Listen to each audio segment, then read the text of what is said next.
Buongiorno. Whatever. Bloody Fridays. I've been building a barbecue for like 2.5 hours.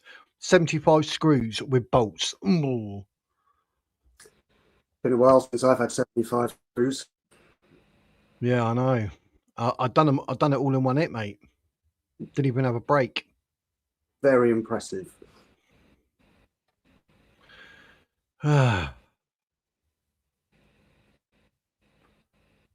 What do you mean I'm in the wrong box? Am I in a rectangle? No, it looks like it's in the right box from here.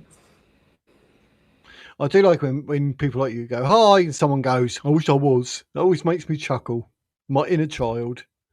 I know. And unfortunately, or rather fortunately, I can actually say, yes, I am, all the time. Nice. Best way to be, mate. I'm 6'6", so I'm high. Yeah, exactly. It's just a different kind. Yeah, a pathetic kind. Yeah. So here's a nice quiz for you, Wiz. So today I went shopping. Guess how many Muslims I saw?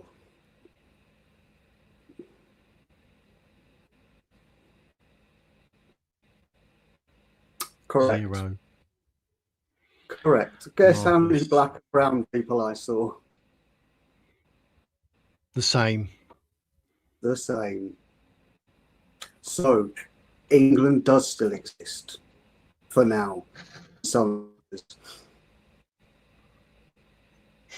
I think it really does make a difference, though. Or certainly it does to me, because I've always lived, well, apart from when I lived in Coventry, everywhere I've lived has been a predominantly white area. I couldn't to live somewhere like Birmingham or Manchester.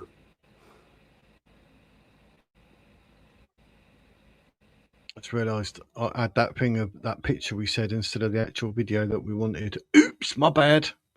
Oops. But, my bad. I hope it bloody works this time. Yesterday it was hilarious. We've got the two finest ones here. We've got Amazing Grace and I'm So Dizzy as well. Both 2 for 1. 2 for 1.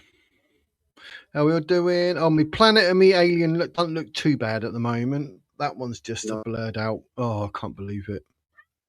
I was waiting so long for those. I'm gutted. How you doing, Olga? Or should we say Witch? I said that because Jake put hello, Olga, and I saw that and I said it. She changed her name. We call her her old name. I bet she's like, oi, shut up. Do you know what I mean? Kind. But it is. Oh, hello. Speak of the devil, she's on it again. 10 Wizard Word memberships. Thank you very much. I just had a thought. Could you... Oh, my God. The speech bubble you've got behind you, could you put that to the other side underneath where you've got the paint? Because that wall has got a shadow on it and it would show it up. Oh, I don't know. So it would be to your right. Look, everyone. Hello! I've got this one for when we do call-in shows. I was thinking of doing it further. I'm going around in circles. Yeah, there. Oh, where I'm going. Because look, it could go. Oh, that's a bit. Yeah, you can see it there. Oh, there it. Yeah, it's cause I know what I'm going to do. I know what I'm going to do, geez.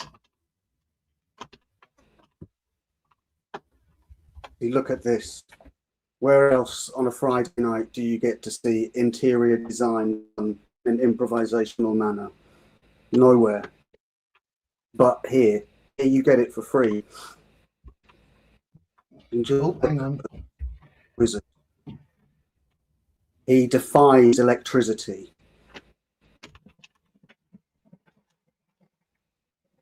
How's that look?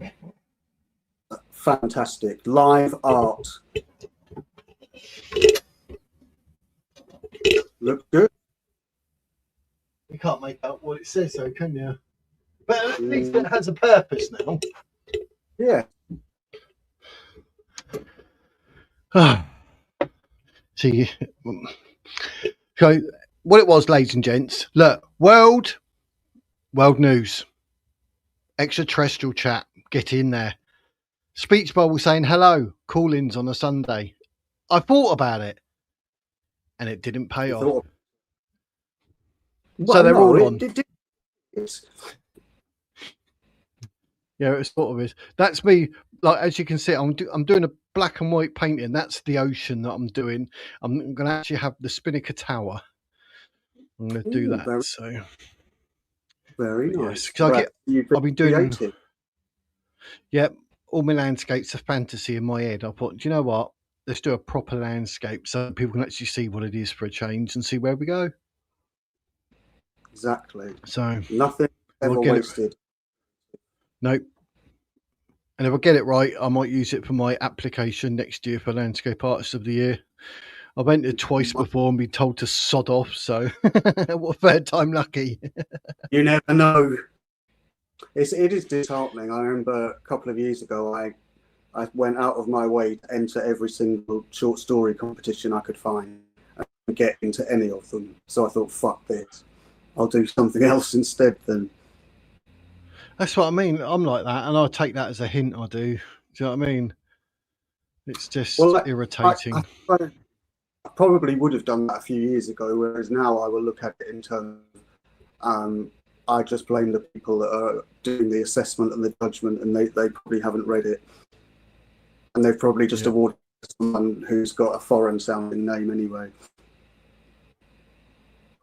Sounds like bit more realistic. Actually, Trigger Christian, 3 months. Cheers, old China. Trinity. Cheers, mate. Slim just reminded me of something on there with his suggestion for art, which was when I was a student. If I used to go to London a lot to see my sister because she lived there, and used to get in the phone boxes those cards for prostitutes, and they were really funny and done in a really shit sort of font and all that kind of stuff. So we used to take them out of there and plan to turn it into a massive cock and then put it in for the Tate Modern Art Prize. We never got round to it though. It was fun. Do you remember that one? Someone actually just taped a banana to the wall. Yeah. Do you remember the one that just filled a house with concrete? No way. No, I didn't know that. Wow. Yeah, Grace, I know that's terrible what happened with your designs. Terrible. But that's all right, because now you can design a nice suit for me. Yeah. I'm looking like a conductor. Oh, I love my suits. I only got one, but cost me a few quid that did. But I want to get a nice purple one, royal purple. It look well cool. Yeah, I'd get a wizard style. Right, let's say hello to everybody in chat. That they are. See that covered everyone there. Done. Alan, Grace. For a while. Dizzy. Patrick. Witty Woo. Who else? I'm scrolling through. I'm miles behind. Grace, Dizzy, Slim. Robert's in the house. Who's had a haircut. Uncle. Dizzy. Triggered. Grace, Dizzy. Montgomery. Not Montgomery Burns from The Simpsons. No, Montgomery, a 2410. Bobby's in the house.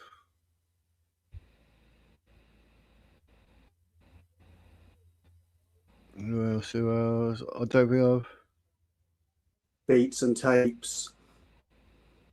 Oh, is it in the house? Hello, Beats and Tapes. Oh, Pat. Bonjour, Pat. Modern art is absolute shite, except mine, mate. Mine is the nuts. I've done loads. Yeah, way too many. I've now signed up free to ArtPal. I'm going to put it all up there, like 20, 30, 40 quid or something. I don't know. Be nice if someone actually buys it, but you know, if they don't, they don't. At least it's there.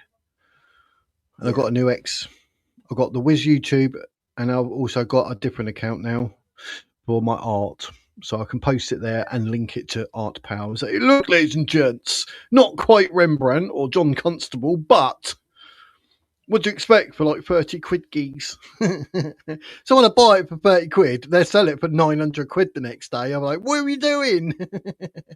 Well, yeah, I was thinking about finish this book and publish it, how much to charge for it, because I want to keep the price as low as possible, but at the same time, I've put a lot of work into it, so I'm going to be charging for that work. Yeah, exactly, mate. You have to. You have to. That's the whole point. Ollie the Green Witch. Oh, we got 3 witches going on. Is this easier for you?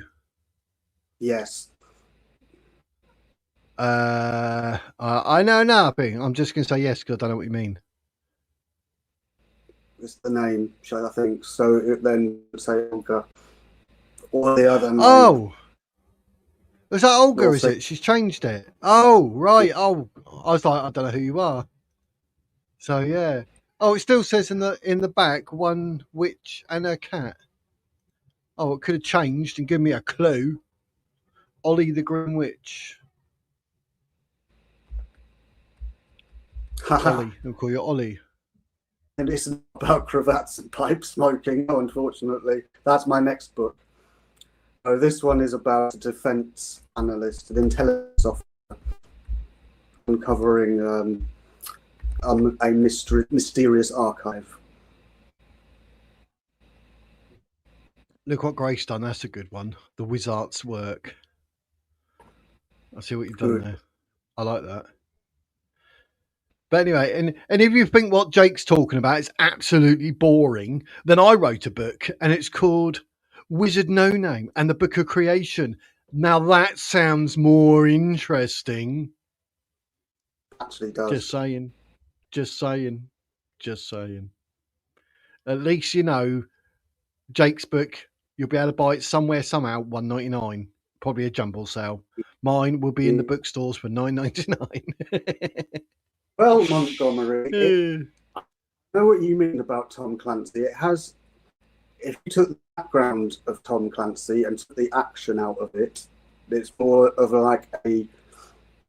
it's more like a detective way going through real life archives.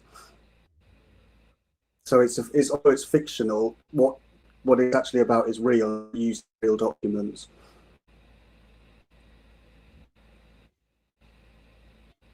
Now, it might be a load of shit. I haven't finished it yet. And if it is, it will never get released. Yeah, that's it, isn't it? But that's what I'm like. We need to go through my book, don't we, me and you? So we'll have to. I don't know on those fantasy books, but if we go through it, will you be able to write like a foreword? Because I saw on your email you put like literary and historian something. I thought, oh, that sounds good. That'd be nice if you're at the front of the book going, yes, I've read this book on behalf of the wizard. Oh, on that email that I sent, yeah. Yeah. I still haven't didn't get a reply. Not sure if that email used, to be honest, because the channel name is different. But I have to say, I admire Patrick here for going for pipe smoking. I think it's a very elegant way for a gentleman to smoke. And although we draw the line there, you must purchase yourself a nice silk smoking jacket. Yeah, definitely. There must be a way you can put a filter in that, though, just to protect your lungs a bit. So I've never actually smoked tobacco, to be honest. I've smoked a few pipes, but not tobacco. No, but then, you know, when you smoke the wacky stuff, that you got a roach there. There's no filter. Yeah. So, you know, either way, your lungs are going to get popped or fried. Yeah. Oh well. The risky. There was the. I remember at one time, it's the oldest woman in the world. She was about 100 or something. French woman. Every day she smoked and drank brandy. So you take your chances. Yeah. It depends on your DNA. Good to see you, Lady Georgiana, or Carol Georgina, to give you your correct name. Sorry. Yes. Hello, Carol. I believe it was a delay-based fluting. That's me doing Mrs. Doubtfire, just so you know. Don't know why I've done that. I was just reading. We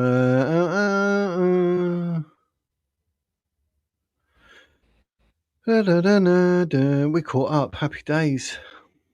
Yeah. But yeah, good to have you back, Pat. I haven't seen you for a while. Hope you're all good, meow China. Yeah, got a lady who's going to be doing her thing, and this bloke put her in her place. I did see some comments, and people were going, "Oh, you Brits are just so nice. You could literally have buried her." So whoever this bloke is, he obviously owns her, basically, but does it in a nice British kind of way, you know, because we've got to be nice and probably invite all the boats over and get all the rapists and all the paedophiles and murderers. We've got to let them all in our country because, you know, we're good people. I think that is the right way forward. Let them all in. Let them have our houses. I mean, we don't need them. We can sleep outside.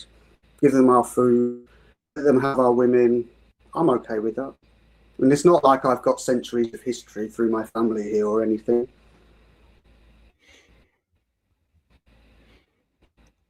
Dr. No, Jade. Robert, I have not got any emails.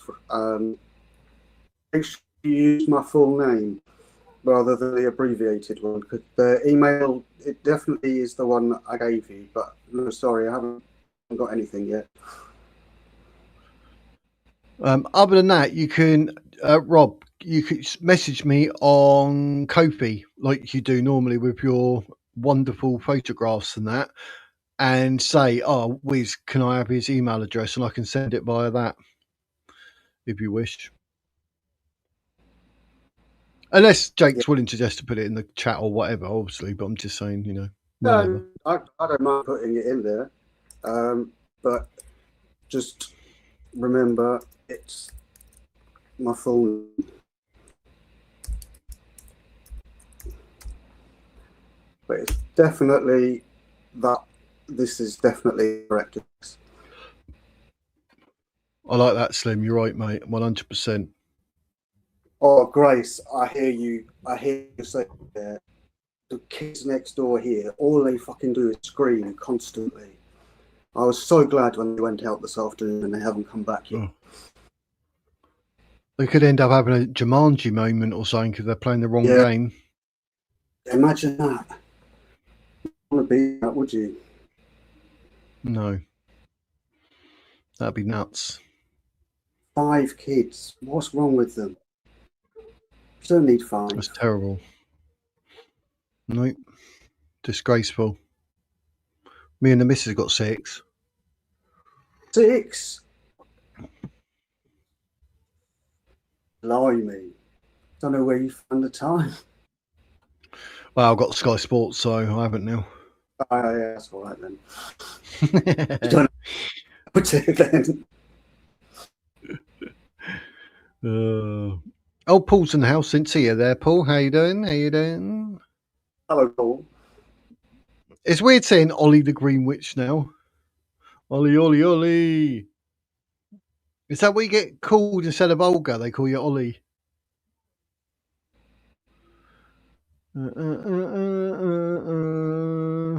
So I'm watching all the chat and that. The video we got today, guys, is 25 minutes long, so I'm sure we can get that going for 4 hours.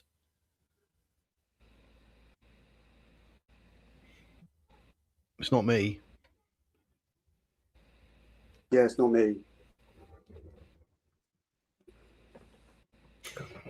You're on my right looking at this. Am I on your left? Yeah. For you? Me? What have I done?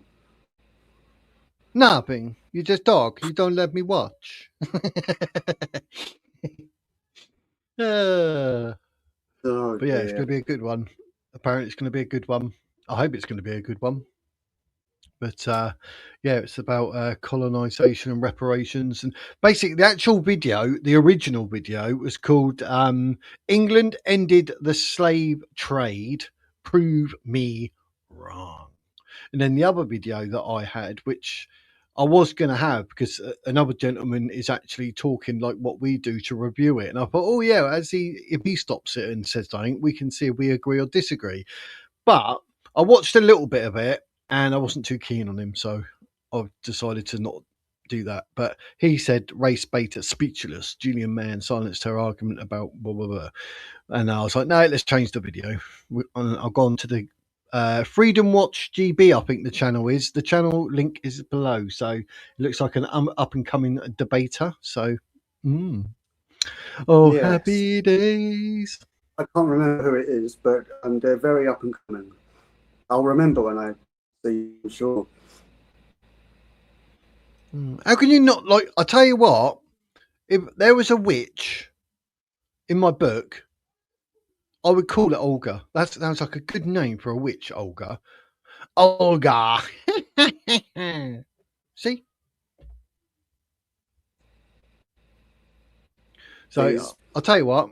If my book, right, if this first book ever goes anywhere, and for some strange reason I get to write the second one, which is Wizard No Name and the Dragon's Blood, I will put a witch in it and I will call it Olga. Yeah, Ollie for short. Yep. And I'll do it, and everyone will know it's you. And I'll put it in my book because I'll be absolutely mint. I'll be like J.K. Rowling rich. Do you know what I mean? I can see happening, to be honest with you. I mean, I can predict that. I mean, I'd put a witch into my book, but it's not really going to work. That sort of book. So I have to say, I could put it in there just for a laugh, but I don't think people will find it very funny. No. But yeah, it is a good solid name. I mean, to me, it sounds like someone like maybe Polish who's won a gold medal in the long jump or something. Oh God, Candace Owens. No, thank you. Oh, imagine that. You got to sit there, you got to lie, you got to hate Jews and collect money for hating Jews, and got to constantly. But it's a good ploy, so you have to like the video. Pat said. I mean, Pat said, what else? How to get the money out of people. There you go. Olga, look. Holy, blessed, or prosperous. Yeah. You never know if someone got paid for the Teletubbies. AI, great. Tell you what. Grace has solved the problem. She solved it for me. Perfect. Thank you, Grace. I shall attempt that next time I consume my commence my writing, which will be in a. I'll try it. See how it goes. I'll let you know. One thing I'll tell you, like Jake maybe be able to find one, or I will. We'll see. But let us know in the chat. We can always look for a Candace Owen clip or something and destroy her because she talks absolute crap. So if you want, a Candace Owen review type video, let us know, and I'm sure Jake and I will have a little hunt and. We'll come up with whatever video and we'll do that. Because don't forget, it's going to be one a week now. Every Thursday, 7 p.m, Jake and I will have a video to review. Because on Tuesday, we will be doing whatever you say. Tuesday. You choose. Any video, whatever.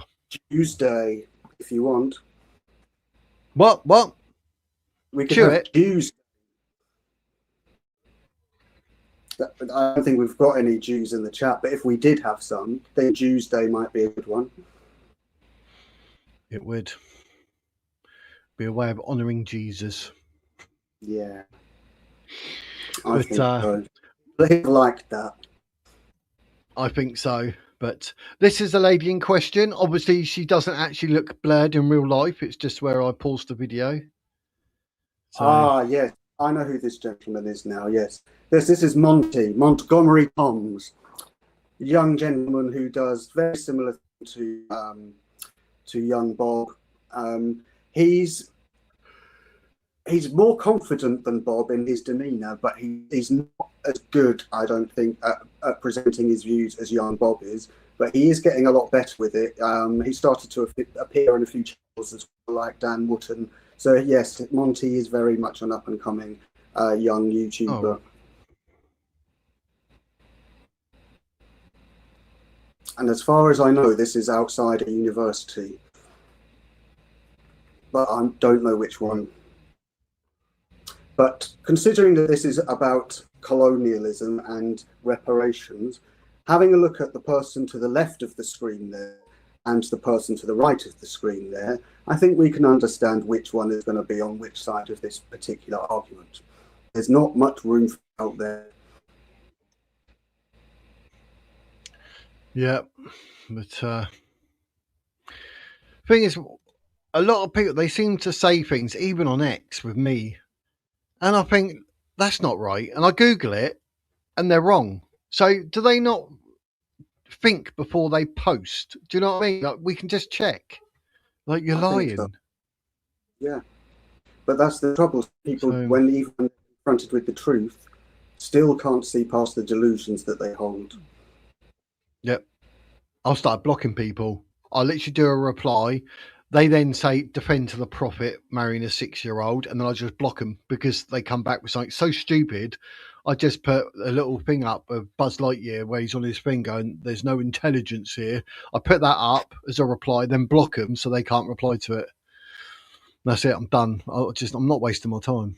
So I just winding people up on Dan Wootton's channel, particularly on there. I just enjoy. It's just really stupid. It's like being at school and just winding someone up because this person is trying to be a troll, but they're really shit at being a troll. So I have to wind them up over it. like you do. Like you do, geez. I can't help myself.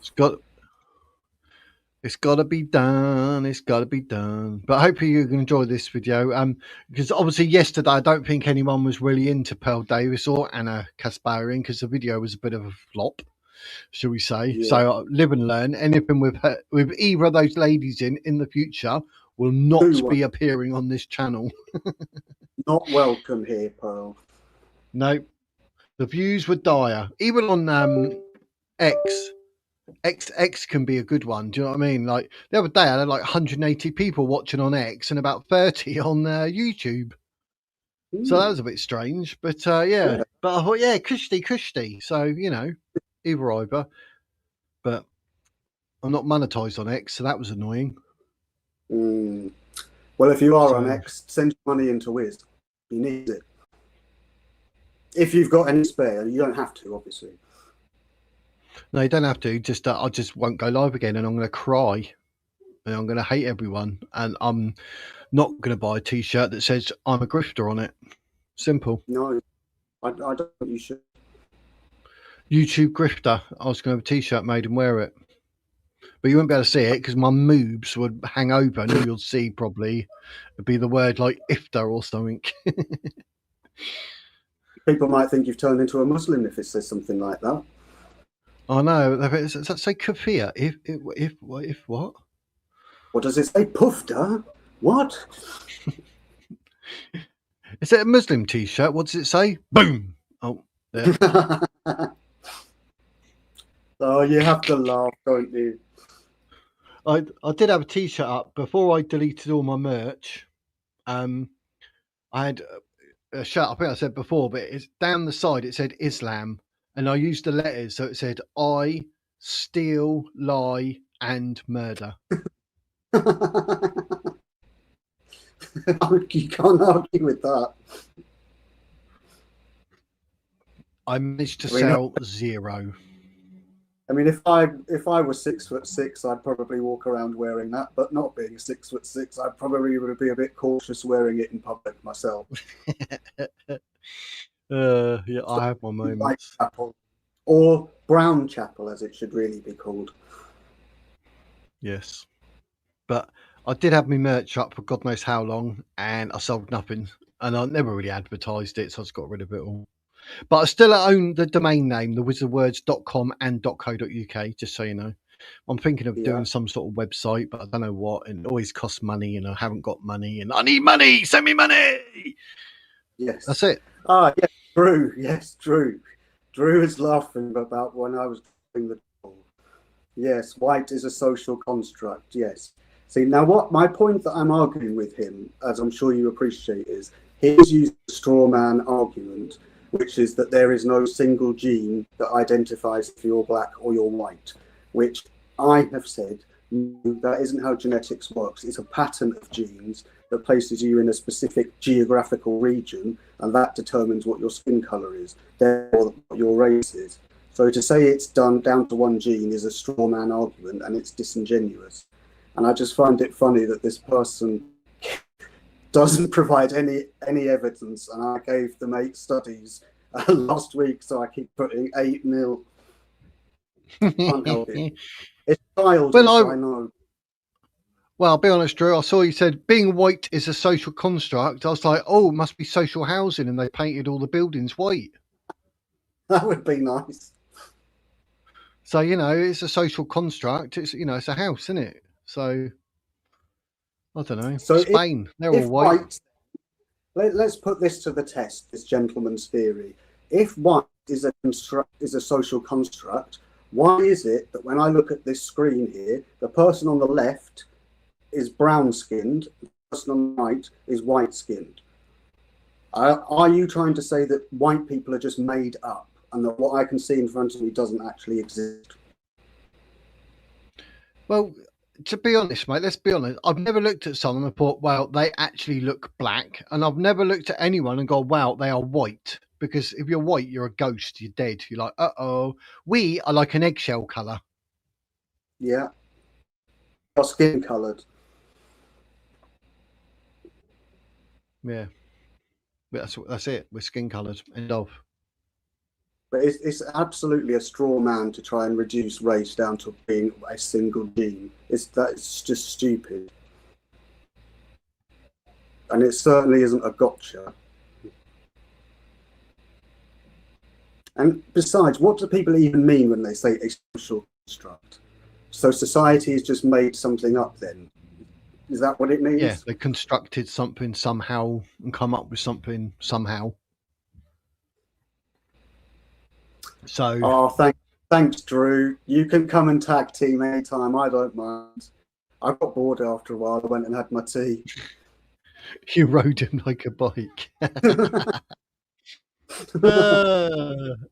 Well, I'm going to do it every single day that I see him put that in the comments. I'm going to do the same thing till he gets pissed off. It's got to be done.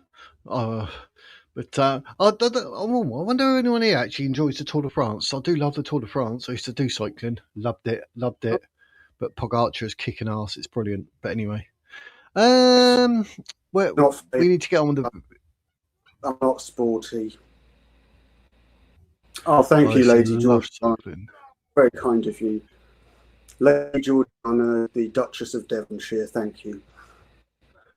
Made him look like the fool he is.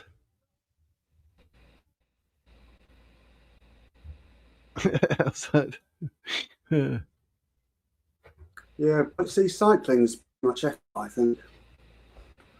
Oh, it's just brilliant. The road. I used to love going down the country lanes, swinging around, doing that. Oh, it's just... I even got pulled over by the police for speeding and for having my headphones in. Yeah. Although, to be honest, most effort for me, I can't be bothered.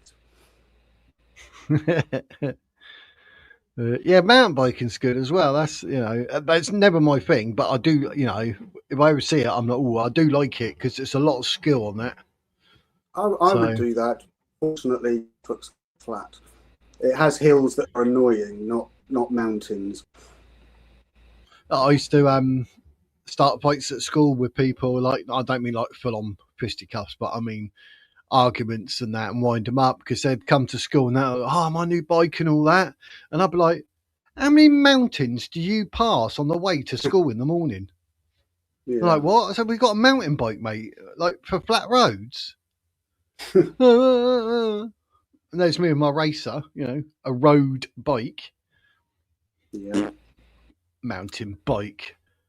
Mountains. Speaking of mountains, look who's here.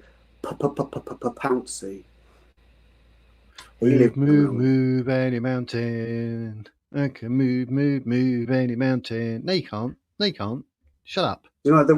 I absolutely love living in Wales because every morning when I used to live by the pier in Bangor, every morning when I opened the curtains, I got a wonderful view of the mountains and the sea. It was beautiful. Nice. Have you ever worried about being sort of blown out of his blowhole, or being that you're in Wales, or? I was going to say, what, Pouncy? What are you talking about?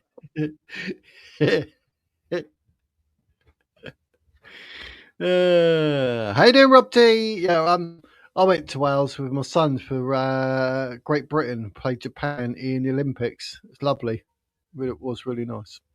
But anyway, yes. Yeah. Right, we caught up with everyone. We've caught up with them all. Yeah, he's Jake, not Jonah. Oh, I had a BMX as well. I didn't do any stunts or anything though. I'm not that adventurous. Oh, I've literally just been notified. I'm live. 41 minutes. Good, I'm glad that they told you because you might have forgotten. I was going to say that's bad though, isn't it? 41 minutes. That's bad. At least you got a notification though. Dylan put, dude, my first bike was a Claude Butler. That's a bit of a random thing to put on my video. And Muddy Fox and that stuff. Yeah. I got a video, I think it's Claudia Webb posted on X saying like Gaza is the greatest moral test of our generation and Britain has failed. So I thought, right, I'm doing a video about that because she's full of it. But he's just said on that video saying I've got a Claude Butler. Oh, no. I had a Raleigh bike. A Raleigh. Welcome to Raleigh. 2 hours. Yeah. Now we're starting in a minute. I thought we'll allow half an hour. Let get people here. I've literally just been notified that I'm live, which is lucky because I didn't know where I was. I did laugh the other day when I was talking to my aunt, and she was telling me when she worked in supermarkets, and once this lady came in and said, "Excuse me, where's the pepper?" And so she took her over to where the condiments were, and this woman said, "No, dear, toilet pepper." Because that's how they talk, isn't it? They're so posh that it sounds like pepper, not paper. Like when they say my house, house. Yes. I was going to say, Rob T had a BMX and then he became Muslim. He went all chopper, and then he went bomber, boom. Yeah, got a Muslim. Rob, come back from Islam. Funny you should say that, Drew, as I do actually have a Cannondale mountain bike. I've only ridden it once. I think someone nicked it, and I got it for kind of in that way. It's very cheap. Yeah, Cannondale. There's like a really light blue racing bike that I saw, but that's about 1,200 quid. I thought, won't be buying that anytime soon. There's nowhere near that much. No. BMX, blimey. I did used to go biking quite a bit when I was with my ex, because we used to go to France and we would bike around there everywhere. It's got to be done, mate. It's got to be done. Right, I am literally dying of thirst. I'm going to have to go and get a cold drink. So I'm going to have to press play, then do a runner downstairs and run back up. I'll like we do. Leave it. I'll try not to interrupt it.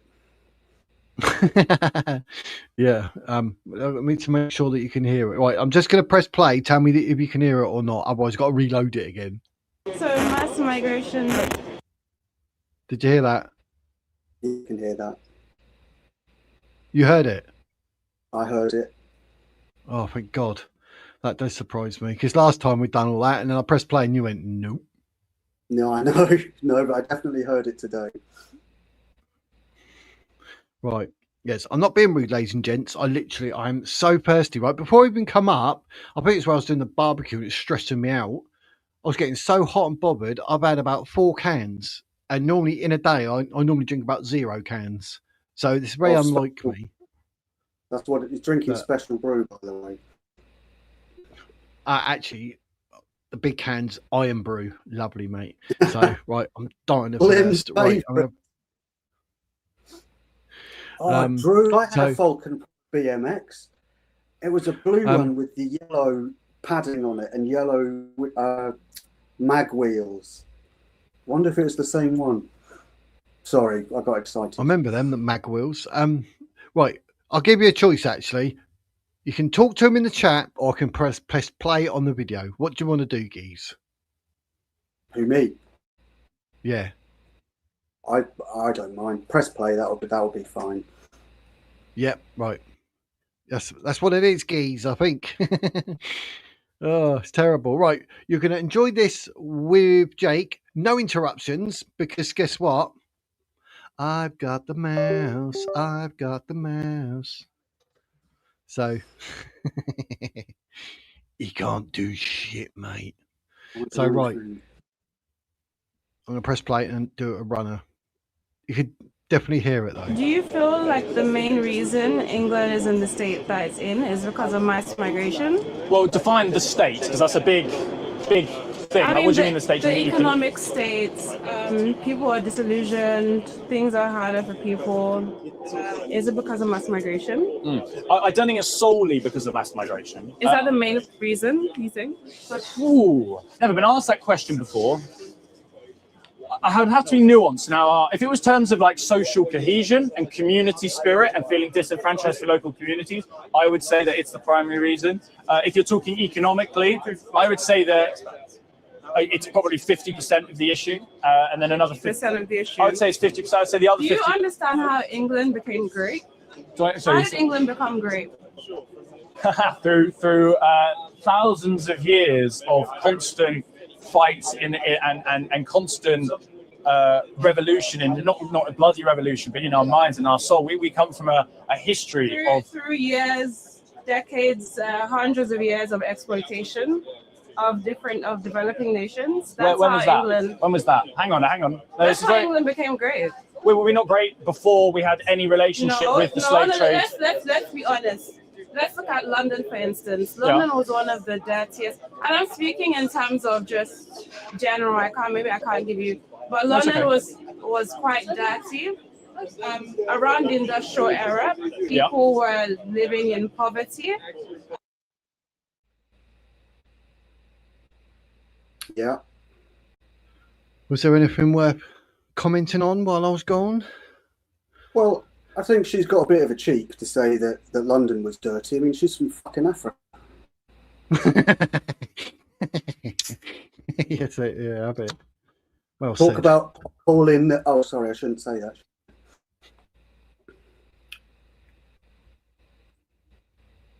But what is important, though, is you can already... It's like the Pepsi advert then.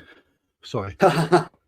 You can already hear the grievance narrative, though, this idea that we colonised everywhere. What I think is worth mentioning is that what she's talking about when she talks about colonisation is the scramble for Africa. And this was something that involved us, Germany, France, and Italy, where essentially they went in the mid-19th century to take over the African countries, and Italy had Libya and Germany its places, and that Congo, I think. No, that was Belgium. But anyway, this entire period of so-called colonisation lasted at most for about 50 years. Right. And that's what she's complaining about. Like they do. They do. They love a good moan. Well, I haven't missed much Drew, in the chat, have I? Don't worry, Drew. We'll be getting to that. Don't you worry. Yep. Right. I actually better listen this time. I was sort of listening, but then Merlin come flying by. My granddaughter's like, "Oh, let me carry him." Poor thing. Right. Poor little Compared to, so I don't think you can say England was great before then. England was great by exploiting resources from all of the whole world. So I think it doesn't make sense for you to then say that mass migration is destroying Britain when from England stealing from the whole wide world. Yeah. That's how they were able to build themselves. It does. So trade is stealing now, is it? Yes, trade is stealing. Yes, the entire population of Britain, a tiny island, in and literally replaced everyone in Africa and stole all of their resources. Good one. And what an argument to put forward. Yeah, you did that for about 50 years. So that means we can come over here and turn it into a shithole. That's crazy. Staggering. Who educated this lady then? She needs a refund. I think we should perhaps educate her. Could we have a look at Africa, for example? Yes, we could. I could then Wow. possibly do this. Magic up Africa for us. Because it's a very, very important pattern that will become clear to everyone once I reveal it to you. So if you look at this them here, where it's got Sahara at the top there, if you roughly drew a line across where it says Sahara right up to the side where it says Red Sea, that part we'll call North Africa. This whole area was under the empire, the caliphate of the Muslims. And there was a trade in slaves that came from just below the Sahara, where Mali there, where people would be taken from Mali, dragged across the desert and sold into salt mines or into sex slavery all the way along the North African coast. Also, along that coast, they had pirates who would go around the Mediterranean Sea, collect people from places such as Britain, where they would literally turn up on our shores, kidnap people, take them back to North Africa, and then sell them into Islamic slavery, where they could remain in those countries, or they probably ended up in Turkey or somewhere like that. So there's your North Africa. If you draw a line straight down the middle, where you can see Sudan to the right, you've there got East Africa.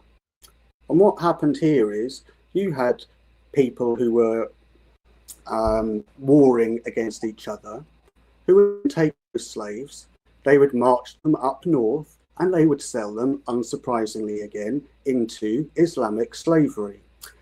And the trade of Islamic slavery started when Islam started. So about 700 AD, give or take 50 years. Britain didn't get involved in slavery until about 1700. So there's about 1,000 years of slavery existed by the time Britain were involved. And yet you never hear these wokey lefty types ever saying, well, what about the Islamic Empire doing all of this for far longer? You're not mentioning that. But here's the other thing they don't mention. If we go over to the west, where we've got Mali and Mauritania and all of those countries and Nigeria, you had the Bantu tribe from there, who essentially moved downwards gradually over years, where they would wipe out different and rival tribes. They would round them up and sell them as slaves, and essentially were genociding them and taking over their lands. And what happened is, in around 1400, Portugal discovered the Americas. They needed labour, and they discovered these Africans selling Africans on the coast, and that's where the transatlantic slave trade started. So when people blame Britain for everything, they need to remember that this is something that had been happening for well over 1,000 years before Britain got involved in it. Now, when Britain did get involved in it, the area that we would trade, if you look on the map there, if you see where it's got Gulf of Guinea, it's basically that sort of rounded part where you've got Gulf of Guinea, you go into that sort of bay area. That was roughly where we would go, and we would buy slaves. No one from Britain set foot on African soil because it was full of diseases and people were terrified of it.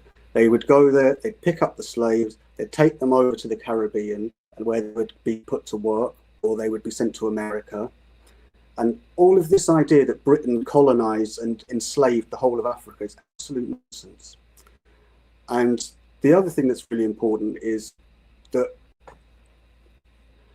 Britain's involvement in transatlantic slavery, when it was at its peak, when they're talking about the massive numbers, it lasted for about 120 years.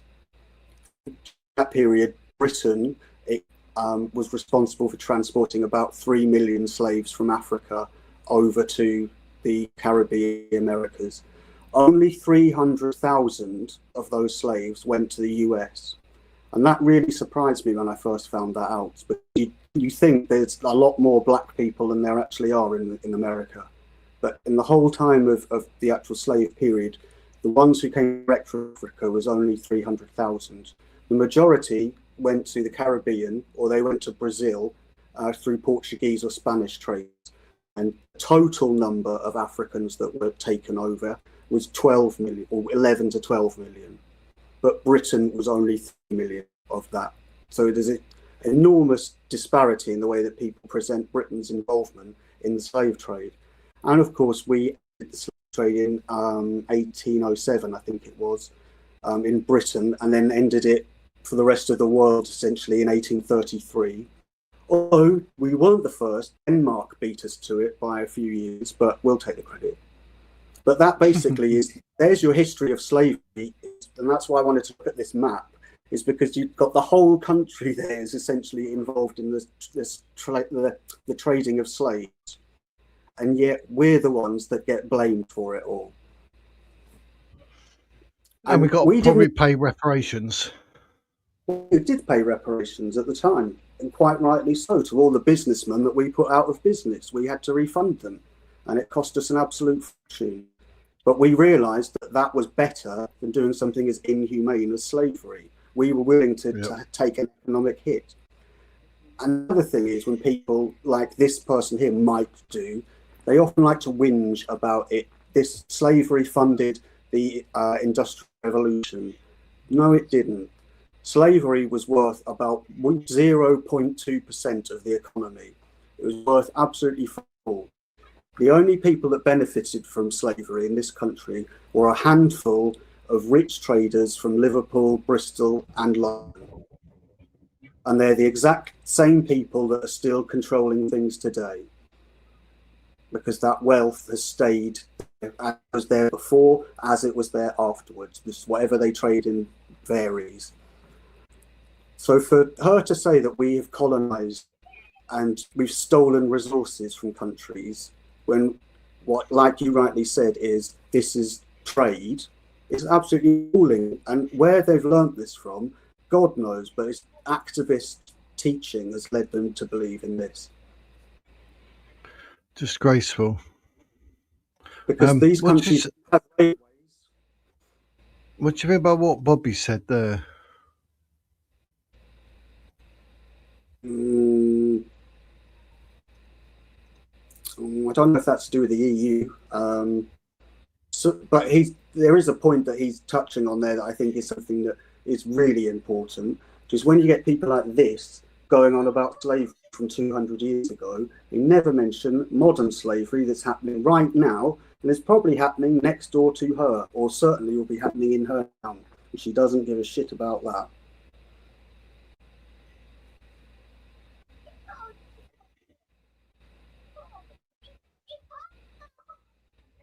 Just have a look at the chat.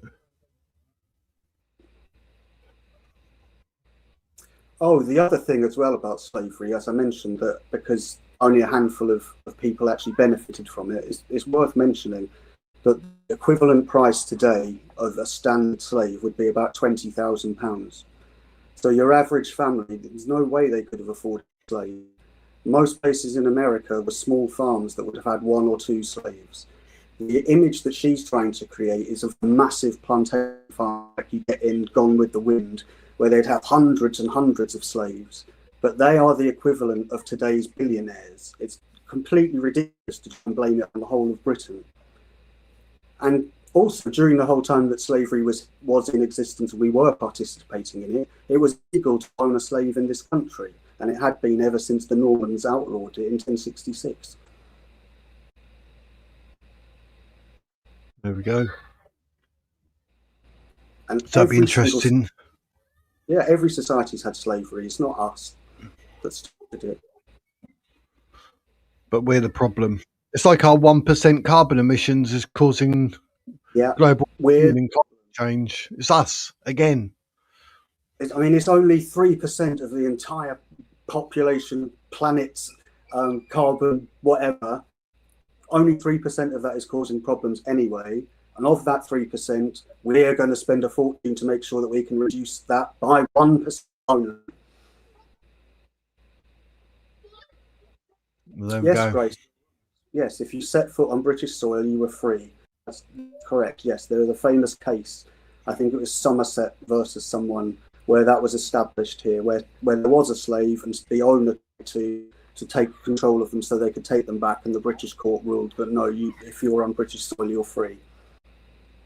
So they twisted that and sent all the dinghies here instead today. Yeah, well, That's what her argument is. She's saying because you did all of that, that's why it's happening to you now. What an argument. What an argument that is. Crazy. But anyway, right. Let's see what way she's going to go. Shock horror. Yeah. It doesn't work like that. Yeah, so I would say that any conversation about kind of the slave trade is not just slave trade, colonization, exploitation in India, in Nigeria, in literally almost the whole world. Yeah. So you then can't say that migrants are coming to steal stuff when you. I never said that. No, okay, I mean, okay. I don't mean to praise you, but you can't then say that mass migration is destroying Britain when Britain destroyed almost a lot of the world by stealing resources and exploiting them. Okay. To me, it doesn't make sense. Okay, so do you know who started? Sorry, not who specifically, but where the slave trade actually originated? Because I'm bringing this up because I'm not even talking about the slave trade. No, I know you're not. I'm talking about colonization. I know you're not. I'm talking about what happened in India. I'm talking about the I know what you're talking about. Not just I know what you're talking slave about. Trade is it's just an aspect. So I'm not necessarily. We already know. I'm not necessarily looking to go deep into that. But if you don't want to, you can. The reason I understand what you're saying. The reason I want to open up this dialogue just separately for now, and I'll still come back to what you're saying, is because it helps me to establish your understanding of history. I don't mean in a patronizing way, but I need to understand our sort of where I'm debating from. So it's important to establish that it was Britain that ended the slave trade, and it was North Africa that generally started the slave trade. To which no. Okay, so I'd love to know where. So you said that Africa started the slave trade. Yeah. That was Africa, and there was slavery in Africa beforehand. Of course, most nations had some form of slavery, but no one did it like England. England did it best, you know. So no, it wasn't actually. It wasn't England. Yes. No. We never had slavery, and number two, So you brought up slavery. But for this exact reason, to try and establish this dialogue, because it's really important that England doesn't get demonized and hijacked as being a land of evil history. England did have slavery, but it's more nuanced. That's why you mentioned slavery. I didn't bring it up. I didn't bring up the slave trade. I brought up colonization. I know. So what I'm trying to say. I think colonization. I want to answer your question, but you're not letting me flow. Sorry, You've interrupted me. Sorry to interrupt you. Sorry. But I'm trying to go back to my initial point, which was that with colonization, England exploited the resources of millions of people and destroyed their nation. Did we not contribute anything? No. We contributed nothing with colonization. Hold on. So my initial point, do you agree that England exploited millions of people and took and stole from millions of people during colonization? Do you agree with that point? Because you're bringing me back to different places, which I'm not. I think there are elements of colonization which are truly grim. I do not deny that. But I think overall, the British colony and what we achieved through conquering a third of the world is one of the greatest achievements. We brought mass civilization. We brought money. What does civilization mean? It means we basically went over to India and said, burning people. So her argument here is Britain colonized. So she specifically used the word colonized and exploited the resources of African countries. So where in Africa, apart from South Africa, is there a colony of British people? Well, there was in Rhodesia, yes, but where is there a large, significant British colony in Africa? Precisely. What resources were being exploited? The resources that were being exploited were the things that these people didn't know what to do with, didn't even know were there. That we came in and introduced trade to them and brought in the necessary technology to help them to extract these minerals and to make some money. Of course, we took more money than we gave to them because we're the ones that had the equipment. We owned the companies. That is how trade works. What I don't understand is why she can't understand that what's being said here is there are two arguments that are being said here, and they're both talking past each other. because Monty's argument about migration is that people actually are coming here and colonizing. They are taking over the towns and they are pushing people out. Nobody British went to Africa and kicked the African people out. Britain is too small to colonize a whole continent like Africa or India. We had a very small bureaucracy out there that essentially ruled over the trade of that area. Now, if they want to call it exploitation, then they can use that emotive term. I would prefer to use the term trade. And I also think that, as has rightly been said in the chat by Drew, who said modernized instead of colonized, and Grace, who quite rightly put in there about education, trains, technology, Christianity, all of these things that we brought to Africa that made it better than it was before we went into Africa. And we were only in Africa for about 50 years. So the level of poor education that this person has received is frankly staggering. I don't know if I'm right or wrong, so obviously you can correct me accordingly. But was Africa anything to do with gold and diamonds, or blood diamonds, or blood it diamonds? was? Yeah, all kinds of minerals like that. Yeah, gold, diamonds, rubies, emeralds. Yeah, I can't remember like if it's a different place or that. I was like, I'm going to get it all screwed up here. But I thought, well, the only way to know is to ask. You're absolutely right. So somewhere like South Africa, you had the diamond mines there, for example.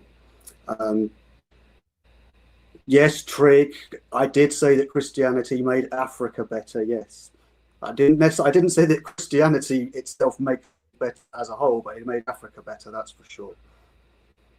How she could argue that Britain's involvement in Africa hasn't improved it, it's ridiculous, because Africa at that time was centuries behind Europe. They didn't have ships. They didn't even know about how to farm. They had the most primitive existence imaginable, which is why when we went over there, we had such a dim view of them, because we were surprised that in the same time period, we'd made these advances and yet they hadn't. So that's why we were down on them. That's why we thought we were superior. It wasn't really to do with race. That just happened to be the identifier that marked them as different. Yeah. But like I said, they weren't doing anything with the resources that they had. So we came in there, we showed them how to extract them, and then we made a profit from it. And then once it wasn't profitable anymore, we fucked off. That doesn't mean that they get the right to come over here. Yeah. Because if you take her logic, then that means that we can all go over and live in Holland and Germany and Denmark. Or we can go over to Rome and we can go and live in Italy if we want to. Because that was hundreds of years ago, just like her example is hundreds of years ago. And I really do think there are some Africans who need to take a look at their own history before they start pointing the finger at white people and saying things that, frankly, I think are racist.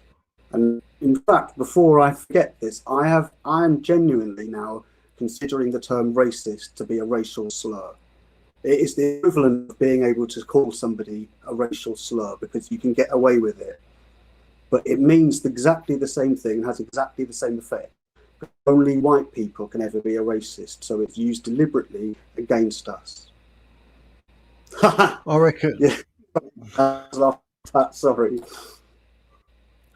What was I going to say? I'm going to go back even further, and I'm going to blame all the Africans and everything, because I know at some point, for some reason, dinosaurs migrated and they might have come through certain lands and walked on it. So I think, because they came from there and then ended up over here, we should sue. We need reparations for dinosaur damage. I agree, and I think that there's also a quite clear claim for dinosaur rape as well. Clearly happened. There were hybrid species came about afterward. They ate each other. Terrible. And she's got the cheek to talk about colonization. Yeah, I know. I mean, I can't sleep at night knowing what the dinosaurs went through. No, I know. I mean, I can sleep at night, obviously, but And yeah, I mean, I saw what you said about sailing down the Medway, and that was very funny. because the first school I worked in, probably said it before, was actually built as a fort that was a response to Dutch sailing down the Medway and destroying the fleet at Chatham. Were they So attacked by nice- dinosaurs? No, Dutch people. I don't believe they were Oh. dinosaurs. I was going to say that'd be something that I've not thought about. That'd be more traumatization for me. But Apocalyptic But, dinosaurs. I mean, think about even the blind dinosaurs ended up blind. They had no Specsavers. I mean, how do they live like that? I mean, I believe don't- they were called the Do You Pinkysaurus, but I don't know. I don't think he did. I think that what happened is that they were walking into each other constantly.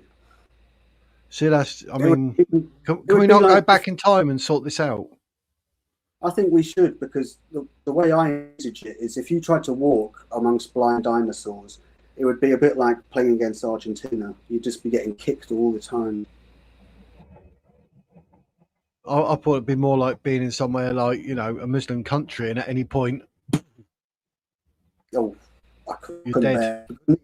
I can't even bear the thought of entertaining what a Muslim country would be like.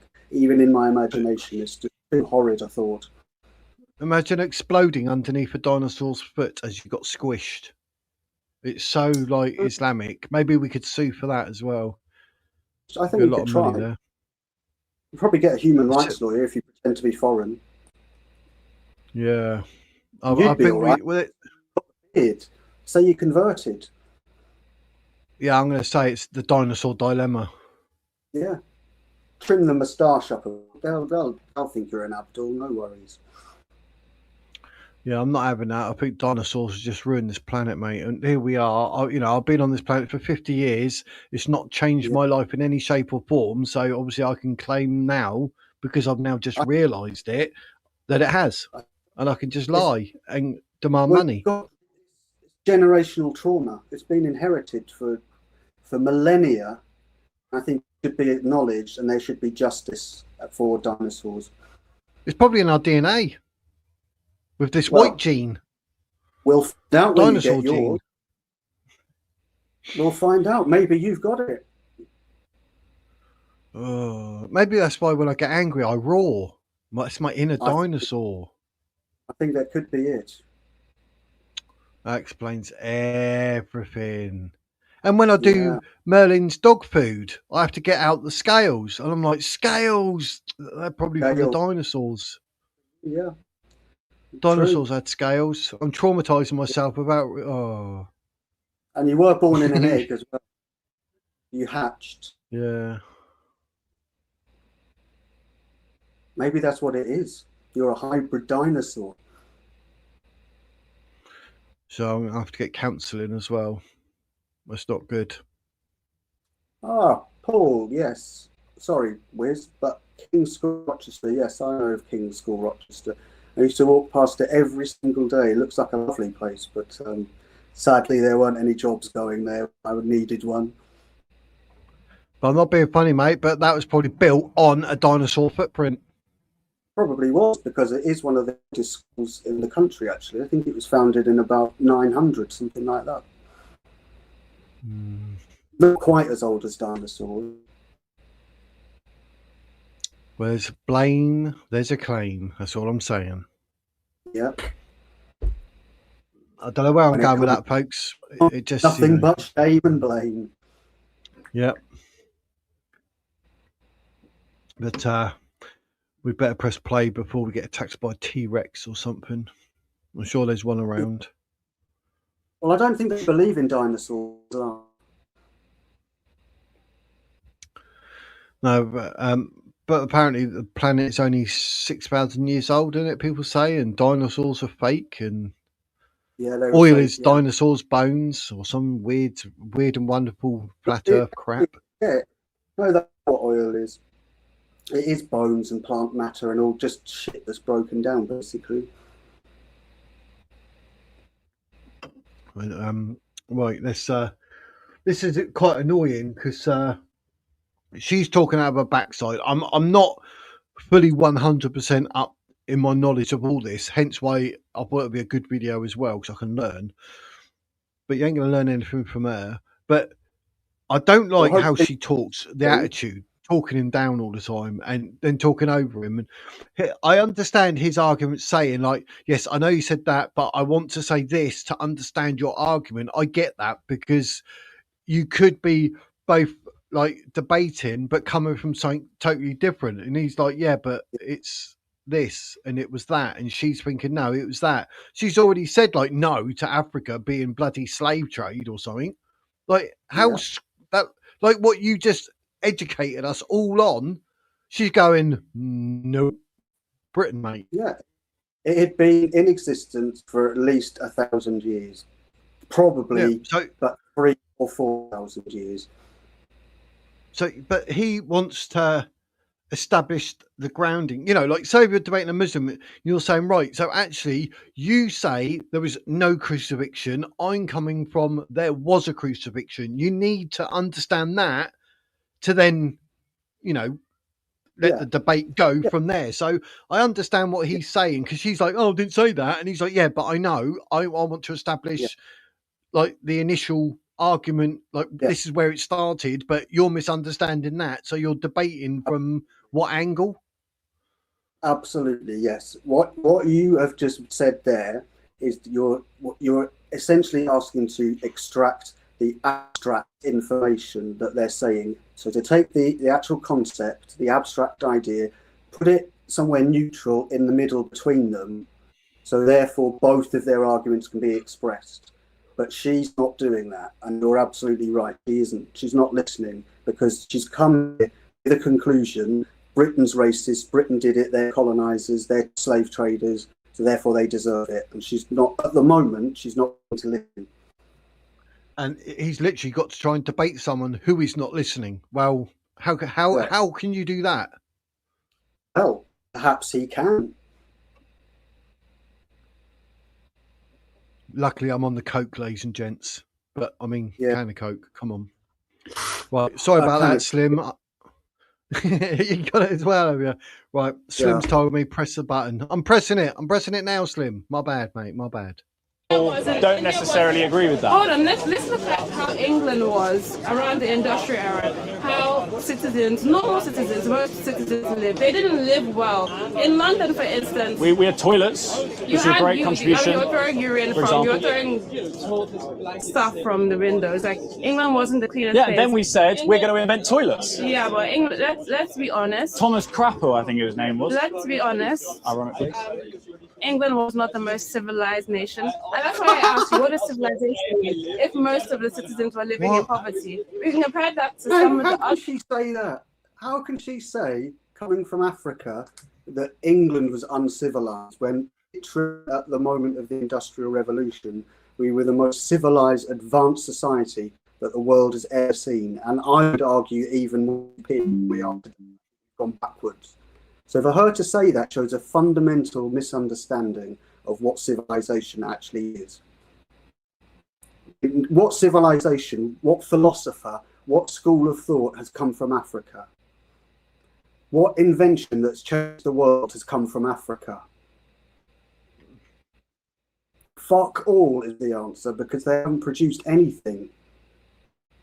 Why They lie? produced the victim card. They did, yeah, that's true. They needed America to do that for them. They needed people to do it for them. But didn't we, like, you know, back in the day when they used to throw all their waste out the window, wasn't that back in like the Tudor period or something? Yeah, exactly. And she's saying that then, well, what do they do? Shit in the fucking savannah. That's what they do. Thanks to Chubby Brown, you know what AIDS stands for. Arse injected death sentence. Yes. What I think is worse, though, is not if it were just black people who had this grievance, that would be a massive societal problem. Obviously, it isn't. It's just a certain type of black person have a chip on their shoulder. Yeah. But it is also white people as well. A lot of Green voters and Labour have this exact same idea. In fact, I saw a very quick clip, because I can't bear to watch him for more than 30 seconds.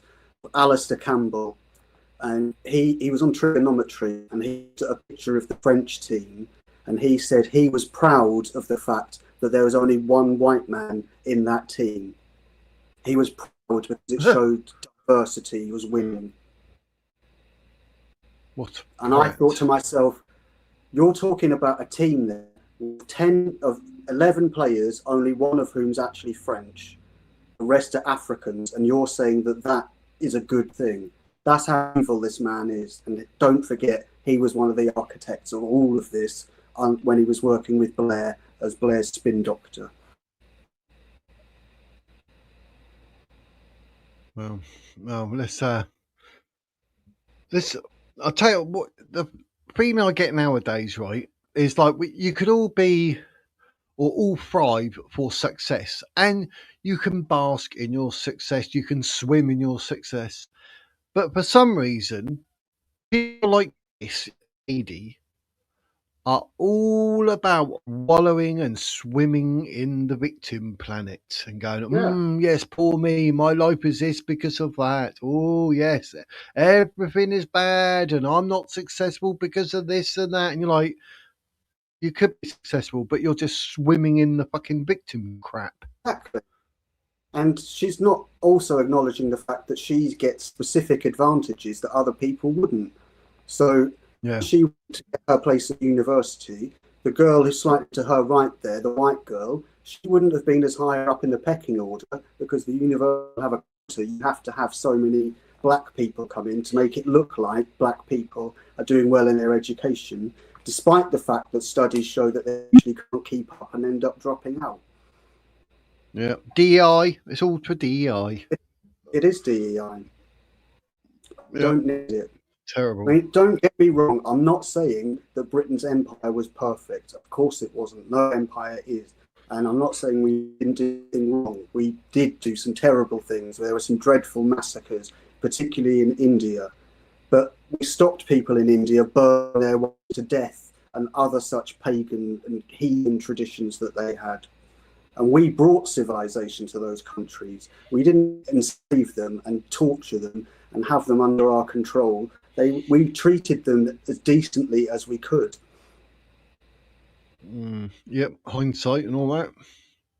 And I think if you were to compare the British Empire with equivalent empires, you would find that our empire was far more benign than any of the other ones. Yeah, but that doesn't fit with the narrative, though, does it? Or the agenda? So, no, it doesn't. Terrible. Right, let's see where this is going to go. I assume she's just going to carry on with the same old narrative, and he's going to try and get something out of it. But let's see. Can't remember. No, I can't remember what happens. I might have had a big smile on his face. Yeah, no, I don't remember. Oh, well. I'm going to watch your face and see if you're telling porkies. The nations, before England came, it maybe wasn't civilization in terms of, they are the most technologically advanced. There was peace, there was prosperity, there was abundance, but not in the sense of the Western idea of what civilization is. I mean, that's what I'm trying to say. Yeah. So my version is civil. I mean, it's a different metric for everything. It depends where you're comparing it through time. Would you say we live in a civilized environment now? I would say we would agree with that, right? This is a civilized country. We would agree with that. Yeah. Well, I would say that what you're referring to in terms of the Industrial Revolution, we were still fairly civilized. We weren't in constant civil war.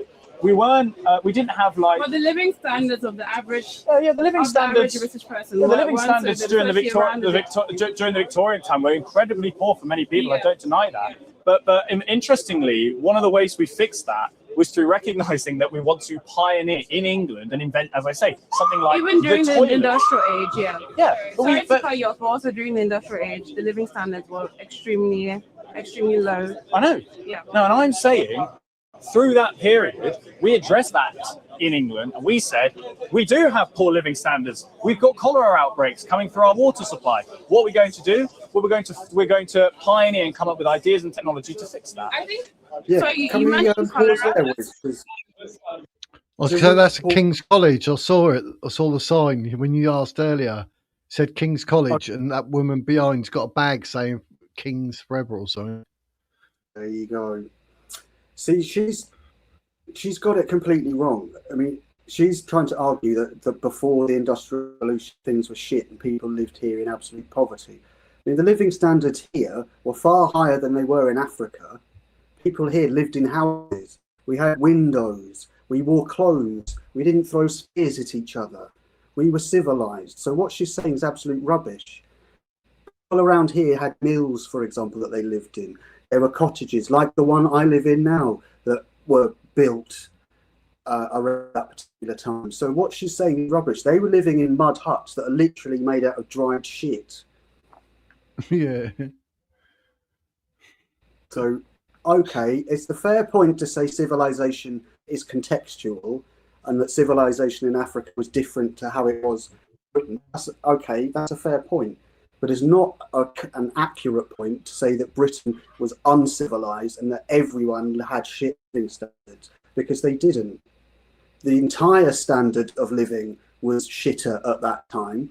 I mean, somewhere like the Palace of Versailles, the most magnificent building built in Europe at that time, and people used to piss in the corridors. It was filthy, it stunk in there, but that's the way that the dirty French lived.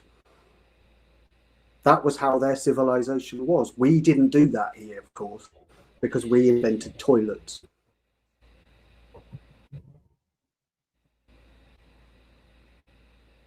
And so when we're talking She's about the annoying me. She just wants to kick. Go on. Well, when she's talking about that, if you look at the arts, which is obviously my area, you've got things like you'd had the Renaissance here, some of the best art ever produced. We also had the printing press here. We had the invention of the novel here. We had the spread of the English language, the standardization of English. They didn't even have a standard language. Each community spoke a different dialect. So there wasn't anything that brought them together in any way whatsoever. Where we here had a clear national identity. So what she's saying is absolute rubbish.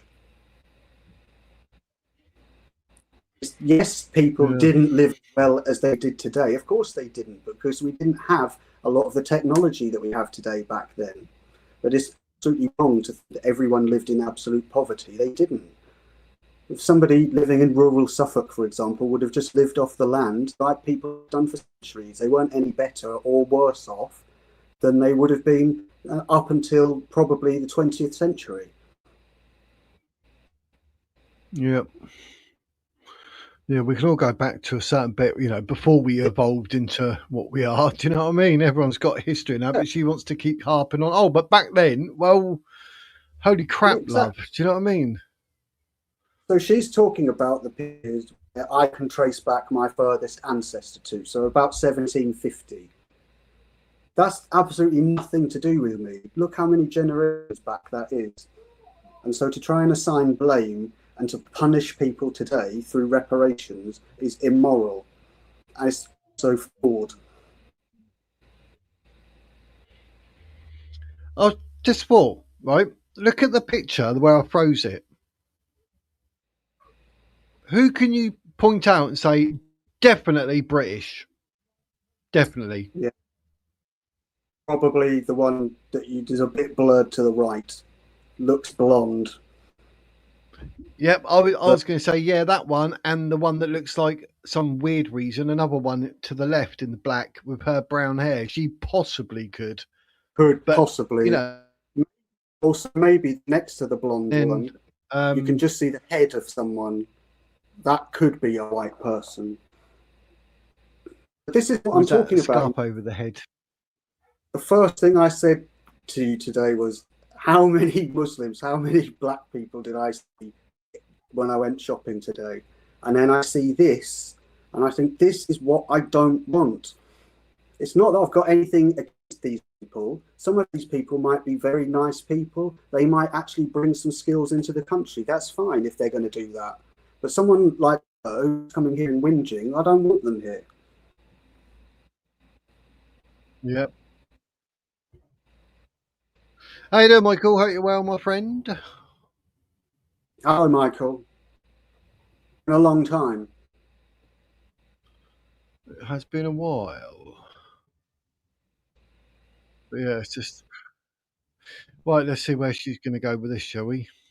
But I'm not. What can you go specifically, more specific into? I can Because try. I think you're going from you're going from the industrial age, No, this was Victorian during age to this was during the Victorian age. I But don't if I'm know wrong, antibiotics. What are you? if I'm wrong, because I'm not actually, my history on this is not perfect, so forgive me if I'm not accurate on this.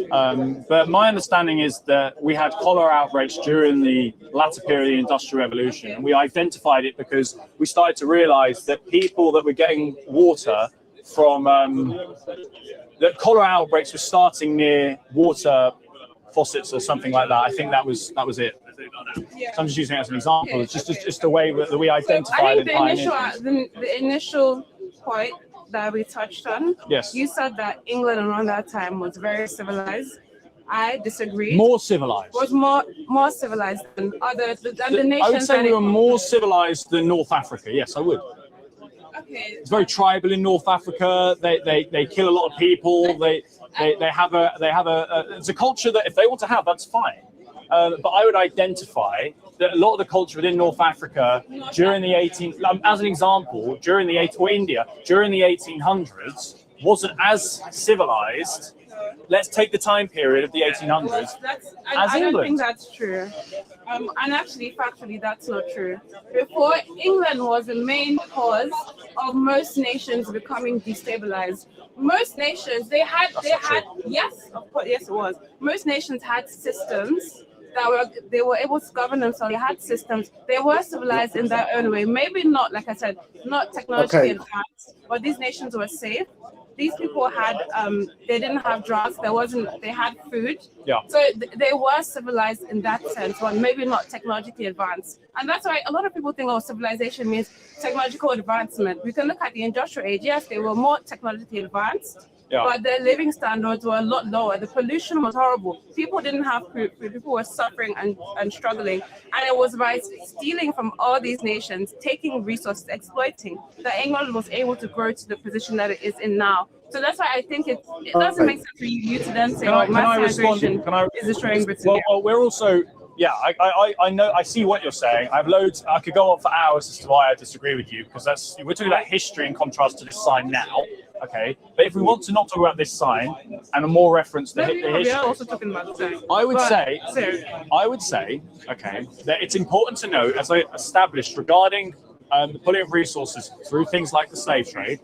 The slave trade, as I say, was not started by England. I didn't mention the slave trade. I know, because I'm trying to establish something before I move on to that conversation.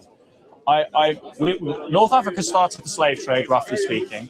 It wasn't England, as in the state, as in the government at the time, who decided to go over and then just start getting involved in the slave trade. What was actually happened is places like Liverpool, incredibly wealthy men at the time in a high class of society decided that they wanted to get involved in the slave trade and it would benefit them. What happened was, please, I'll tell you what happened is William Wilberforce comes along, who was a Protestant Christian, and said, do you know what we need to do? We need to stop this. It was Britain that ended, okay, the slave trade. Is that something that you recognise, or do you think that's not true or not significant? Whether or not that's true. Not whether or not. No, I know. Hold on. All right. So Let's just on what we're saying here, because she's talking out of her arse. She really is. Yep. I mean, for her to say that civilization was in Africa is absolute nonsense. They didn't have governments in Africa. They had kings that would rule over small empires that were constantly fighting each other and murdering each other and hacking each other's limbs off. We didn't have that here. I'll take his point here. I will concede that Michael is correct on this one about the British Empire being a banker's empire. It absolutely was. It was the one company in India. So it was all banks. That's why I said it's all the same people that were doing that are still in power today. That's true. What she's arguing is complete nonsense. Complete nonsense. There was no government, no governance that we would recognise civilized in Africa at that time. And for her to say that here was uncivilized during the period of probably the greatest amount of technological change that ever happened in human history is frankly nonsense. And her argument is based upon the fact that living standards were bad because there was lots of pollution because of the Industrial Revolution, which again is bullshit. It's probably true if you're in Manchester or if you're in one of the northern towns. It wouldn't have been true in rural Suffolk or in Ireland or in Scotland. So she's got a very narrow-minded view of how this works. And as you rightly said earlier, she's just not going to live. I don't think that's right, Bobby. All the old prophets, no. They probably did. Because that was the standard of what people had at that time. And also, when people talk about slaves, they seem to think that it's just farm labourers being beaten constantly and constantly. It's simply not true. People had different roles that they would fulfill. Like you would have some people would work in the house, some people would look after the children, some people would monitor the workers, and they would be given time off as well. They got Sunday off where they could grow their own food and things like that. They were given presents at Christmas. They were allowed to do sports, for example, such as boxing. It's simply the concept that the slaves in America were just constantly they lived as communities of hundreds and were constantly whipped to make them work is absolute nonsense. Yeah, Abraham owned male and female servant slaves. Those included both freeborn household workers and purchased family slaves. Isaac similarly had slaves, for example, in digging wells and managing herds. Jacob inherited and acquired servants as part of his wealth and family structure. Later prophets. Elisha intervenes on behalf of a widow whose late husband's debts would have forced her children into servitude. Prophets generally condemn social injustice and oppression of the poor without explicitly forbidding owning slaves. Jeremiah discussed mass release of Hebrew servants. Slavery in biblical Israel was not race-based but often tied to debt, war spoils, famine, or voluntary service. Yeah. That's a bit. Hebrew law protected some rights of slaves, so they had rights.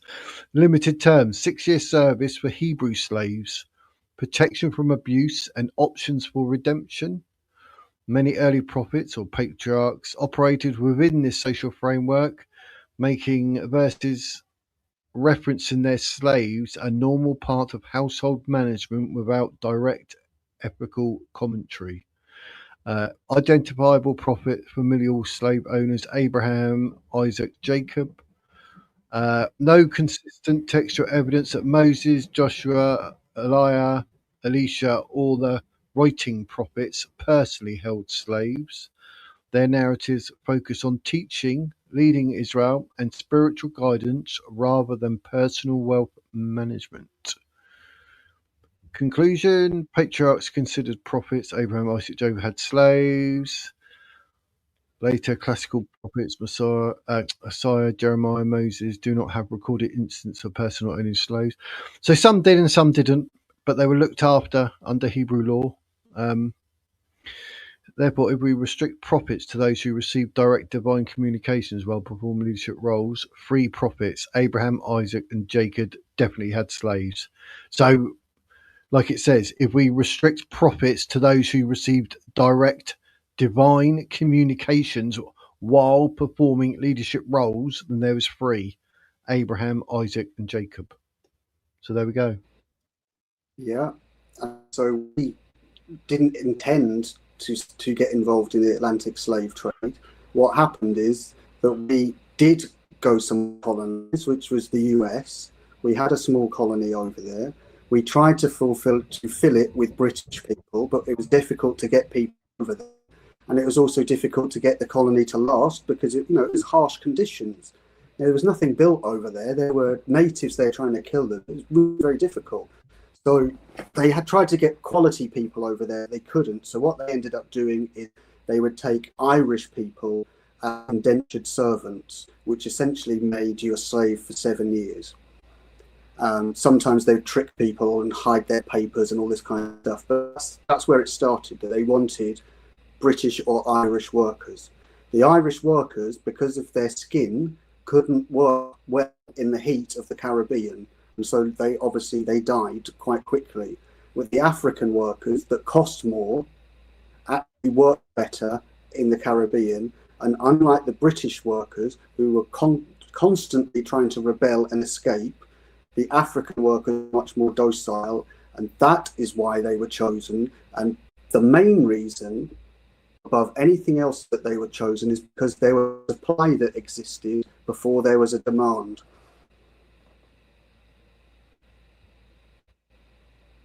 Yeah, that's what Mark said. That is exactly what happened during the scramble for Africa, where you had the European nations dividing up Africa and they're asserting that as their territory. But to just say that they exploited those regions is fundamentally wrong, because it was trade.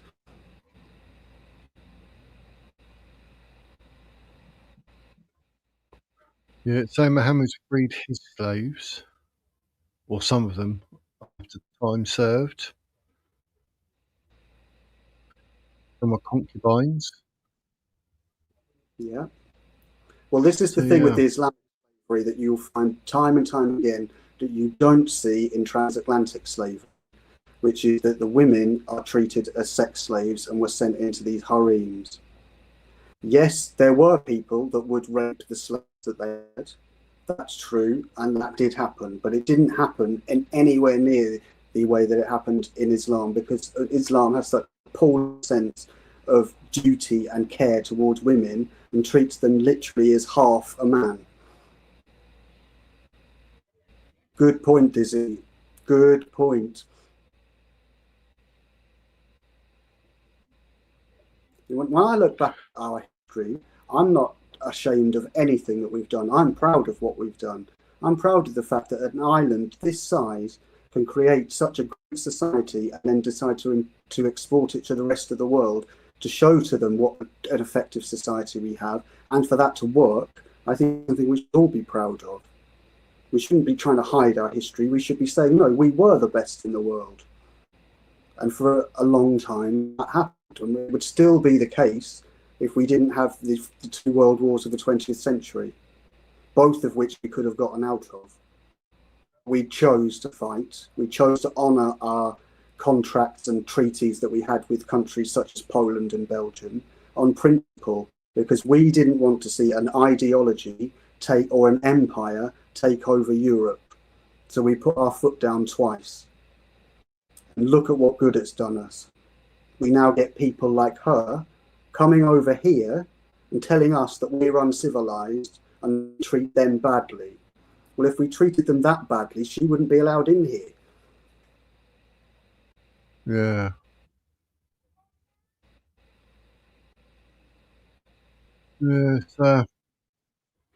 This is a straight. I like maybe I'm a bit naive, but I'd think in 2026, like, you wouldn't have people like her saying what they're saying or thinking what they think, and telling him, when he's basically told her what is factual, her to go, that's not true.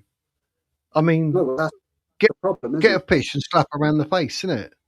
It annoys me. That is literally the problem that we have, and that we've got half the country are thinking like him, and then you've got the other half of the country who think like her.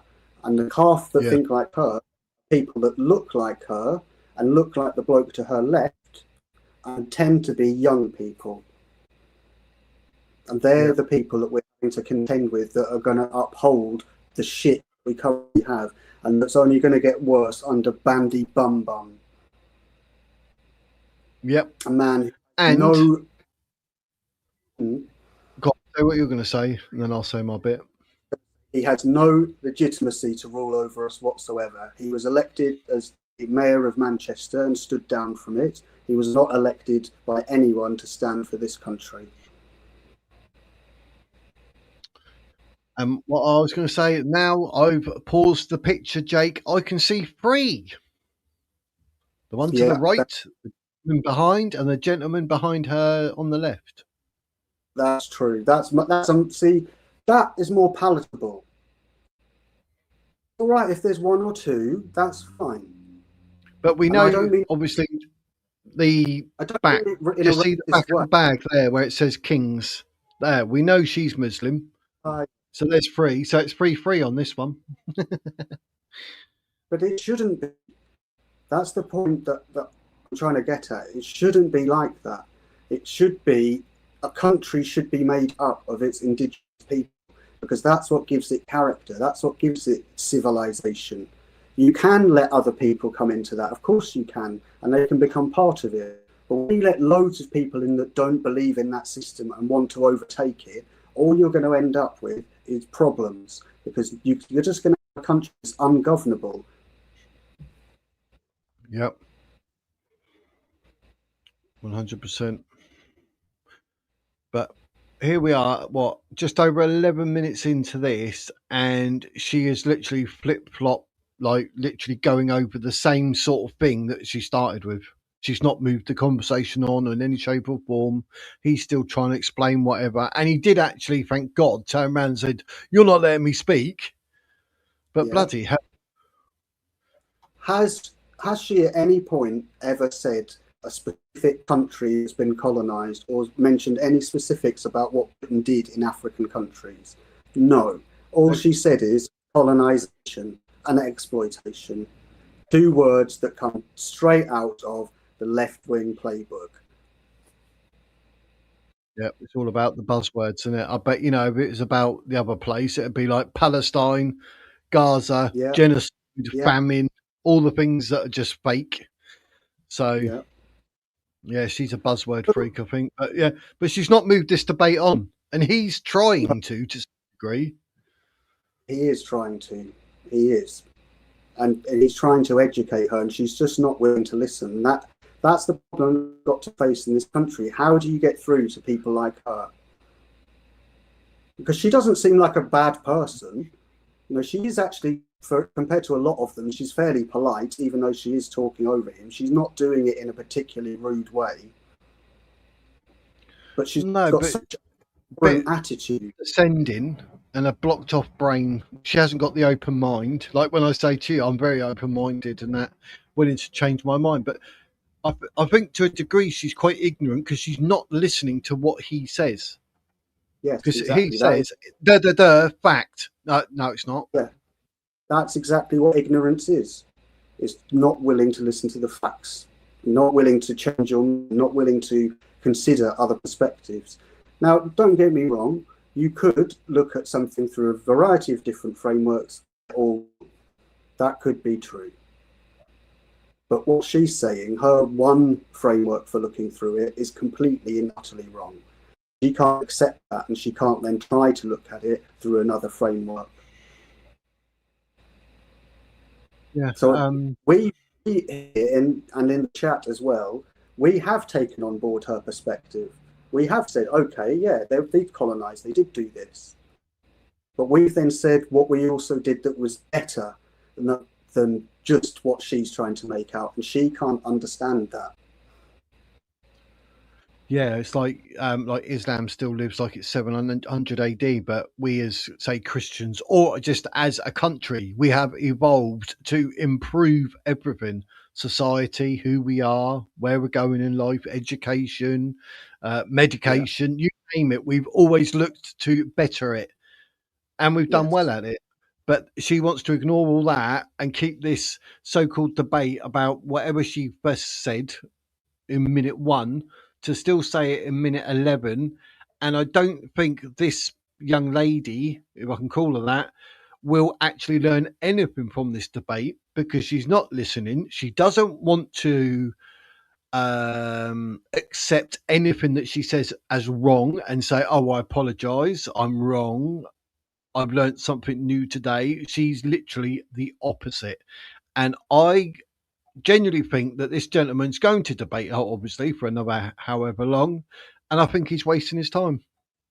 Yeah, I agree. He probably is, because he's not going to get through to somebody with that attitude. And the problem we've got is, where has she got that attitude from? because she's been force-fed it through media, through education, through every single institution in this country.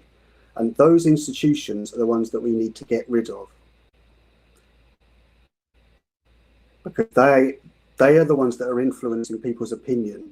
They're costing millions and millions. This is what all the think tanks are. Well, there'll be groups of people that come up with this shit and then go and do training in universities or schools, and then that gets passed on to their kids. Don't get me wrong, they're not going into classes and they get lessons on trans and then they get lessons on, you know, whatever. It's not like that. It'll be a tiny little bit of curriculum that maybe gets done perhaps once a year or something like that, just so they can say they've done it.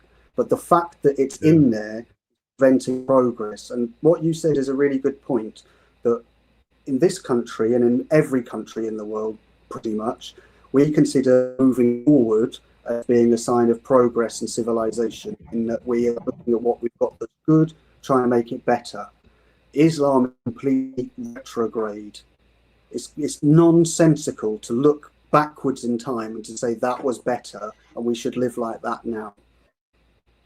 It's antithetical to the way that humanity works.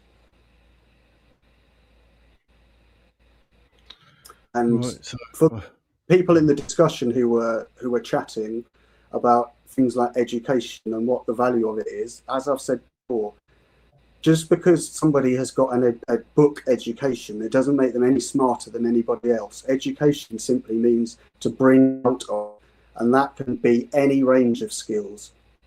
So as I've said, yes, I've read books. Yes, if I want to, I can put letters after my name. That doesn't mean that I'm any better than anyone else or that my opinion matters any more than anyone else's.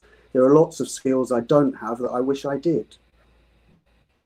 But education is something that is relative in a way.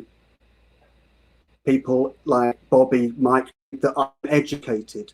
If I go and speak to my supervisor, I can assure you that I don't look very educated when I speak to him. Obviously, I try and bullshit it. But education I've got someone, the Orthodox Muslim, and Ahmed Karachi, White Wolf, saying about debating or something, because I was saying about Mohammed on X, and they're saying, "Why are you running away? Come debate me." So I've replied, "Debate what?" But I said, thing is though, like, I think I'm right, really, but the bloke basically triggered. You're going to like this. It said that it must be tough being a Christian when asked for evidence for Christianity. There is genuinely no good evidence that brings up the likelihood of Christianity over Islam. And I put, Islam has literally no evidence, no artifacts, nothing, just a dirty homosexual paedophile fake prophet. And I got a little and I got that. Can you see that? Look, good one. That is funny. Oh man. What did I miss? Oh, I just think they're having a bit of a ruckus in the chat. Oh God. And then it says, "Come debate him or me then." So, being that I can't let, yeah, basically. Why would you want to debate him? On what issue? And what do you hope to get? That's it. I put, this will make you laugh. Debating a Muslim who lies and twists truth is a complete waste of everyone's time. Muhammad was a paedophile and you defend it. Muhammad was a homosexual and you kill gays. Facts are facts and there's nothing to debate. Islam is evil and should be banned. How would you debate Muhammad being a paedophile? You can't, because Aisha narrated and you can't throw Aisha under the bus. Or can you, LOL? Then he went, "Why are you running away? Come debate me." And I put, "Debate what?" There's the classic Islam playbook. First thing they do, they start getting aggressive. Come and debate me. Come and debate me. Show over you and just go on for 5 minutes trying to explain the context that's completely irrelevant to the conversation. Yeah, I'm going to what's it called? It's funny that come up. It's weird that I looked at it then. We're talking about the debate, but I'll see whatever, and I'll be like, yeah, you can come on my channel if you like. But what? You got a channel? What? And nah, we're all right, mate. You watch. Come on, in the chat, calm yourselves down. There's no need to get shitty with each other. If you disagree, you disagree. Fine, just put it aside.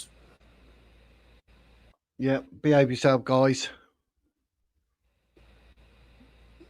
We're Slim, all with audience. Slim, if they don't stop doing it, block them. Because it sets a bad tone for everyone. Yep, it does.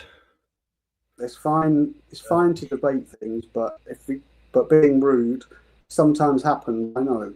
I've been rude to many people in my life, but there's a time and a place for it. Yeah, I'll tell you what happened earlier. Before I press play, guys, just to make you laugh, right? I put that obviously the prophet is homosexual and you kill gays. It makes no sense. So this bloke, something like Gwen Bakari or something, replied saying, like, how do you come to the conclusion he's gay?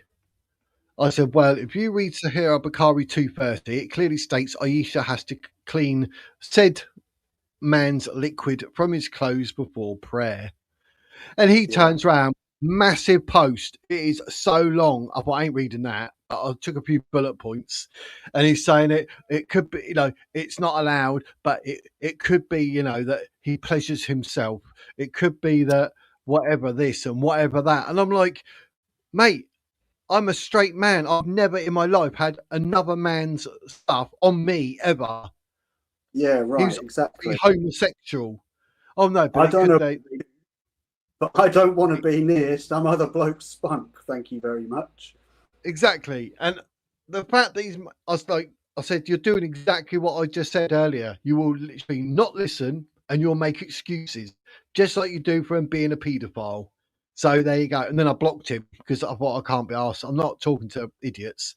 But literally, mate, that amount he wrote to try and explain and even had some weird references for God knows what. I didn't read it, just blocked him. I was like, you're pathetic. Like, if I've never turned to my missus and go, oh, can you wash my trousers or my top? I've got another man's jizz on it. Yeah, it's covered in spunk, yeah.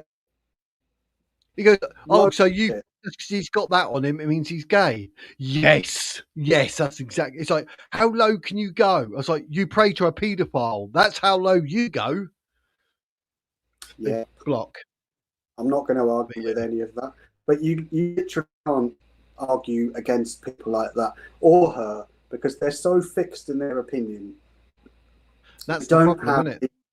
They don't have the intellect to see another perspective and to hold two perspectives at the same time and balance out which one they think is better. They just have an instant emotional reaction and attachment to one, and they just stick to that. Yep. Right, let's carry on. Hope you guys are going to sort it out in the chat. Right, we're carrying on, so behave, ladies and gents. You brought up the slave trade to put England in a moral superior. You're trying to say that it was morally superior to other nations. England benefited. The issue is not about who started the war. It's not about who ended it. The issue is that England benefited greatly. England benefited a lot from the slave trade. But like I said, that was, if your point is that England ended it, okay, maybe they did. Maybe they had their reasons for ending it. But that's not. Yeah, we thought it was wrong. Yes. So I agree with what you said. Maybe they, I don't know. Okay, cool. That's what I want to establish. The point is that they benefited greatly from it. And my original point is that through colonization and through exploitation of resources, that was how England was able to build itself to the position that it is now. 1 million England would not be where it is. So what did we do before any access to migration? What happened in that period? There's always migration. There's always movement. No. Let's really roll the clock back. What does migration mean to you? Let's go through a really B-Tech sort of like rough idea as to English history. We had the Celts, the Romans come over.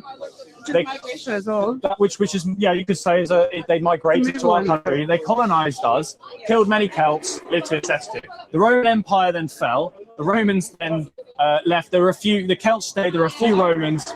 Then what happens is the Anglo-Saxons come over. Okay, around over 1,500 years ago, and since that period, had pretty unbroken continuity from when the Anglo-Saxons landed here up until now. That's just a fact. So yeah, so up until about 1066, the Battle of Hastings, we had about 1,000 years of. How did England get to where it is now, to the position that it is? My main point is that England will not be where it is now without the exploitation of resources from other nations, and even through you can mention even through the transatlantic slave trade. It developed it benefited a lot. So I don't understand. In relation to the sign, yeah, well, I agree we benefited of global resources, right? That's fine. No global personal resources from specific nations. Yeah, we benefited of resources globally. All right, we took them globally into this country, but that's very different. But hang on. Extracted couldn't be extracted by the natives. Or could the natives always capitalize in the land? So we bought agriculture. No. Well, I was just about to round off a point. You can come back in a second, because this is an important point I wanted to. Is if you're talking about migration, pulling resources from another country versus importing millions of people are two very different conversations. British people also settled in those nations. And? Yeah. Yes, so I'm saying that. You're talking about migration of us in other countries. But what I'm also saying is that, first, what I was trying to do was lay the background to the fact that, to me, it's funny that you're saying, mass migration is destroying Britain. When Britain destabilized. But that's not migration. You're talking about two different things. Did you hear what I just said? I said I'm giving you the background as to why I think it's funny that you're saying mass migration is destroying Britain by giving you the precursor and saying, look, Britain came to these different nations and did all this and also lived in these nations, took so much. And you're now saying that, I'm not thinking the same that by taking from nations, destroyed them. These nations had civilizations, even though you might not recognize them because they're not as technologically advanced. They were stable civilizations. That was safe. For instance, where I come from, we had the Benin Kingdom. We had safety. These were minimum in England. I think around the period, it was very unsafe, and we didn't even have doors, so it was very safe. We could live about. So what I mean is that you destabilize all of these nations. So to then say mass migration is destroying Britain, I find it quite funny. So you're talking about an irony. Because you're not even why I believe mass migration is destroying Britain. Mass migration is destroying Britain. But you're not denying that's the case.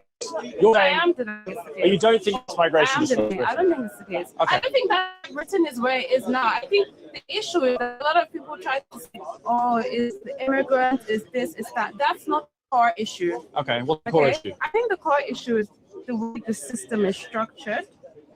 I think the core issue is the way the system is structured.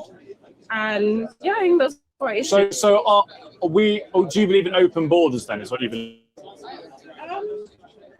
What do you mean by open? As in, we can open our border and we'll allow anyone from any country to come in and out. So like a world of no countries, essentially, where complete freedom of movement. I don't think I said anything that would. No, I'm asking. That. Do I believe in open borders? No, I think a country has the right to have no migration.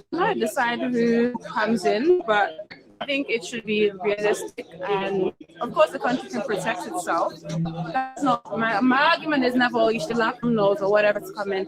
People are benefiting society, which most migrants do. People working in the NHS. They disinfect native Brits by coming.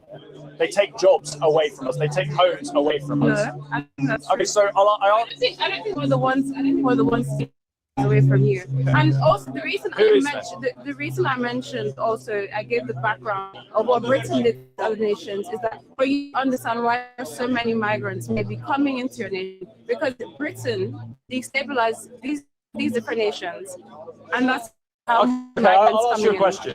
I don't agree with this, but let's assume what you're saying is that's all totally correct, and we were awful, and the British Empire was terrible, and it's all really bad. Let's agree that that's the case, hypothetically.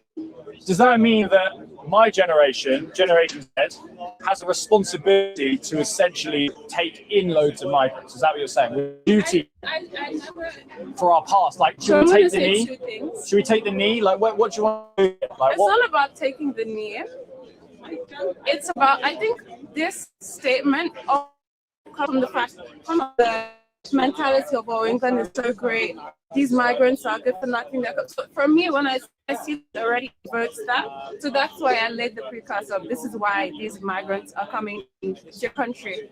Also, like I said, I don't think the main issue is mass migration. Of course, like I said, if She's bugging me. She's pissing me off. She doesn't get it. Yeah. People are not coming No. here because of colonization in the past. They're coming here because the government isn't being strong enough in protecting our border. That's why. And they are coming to this country because they want to exploit the benefit system.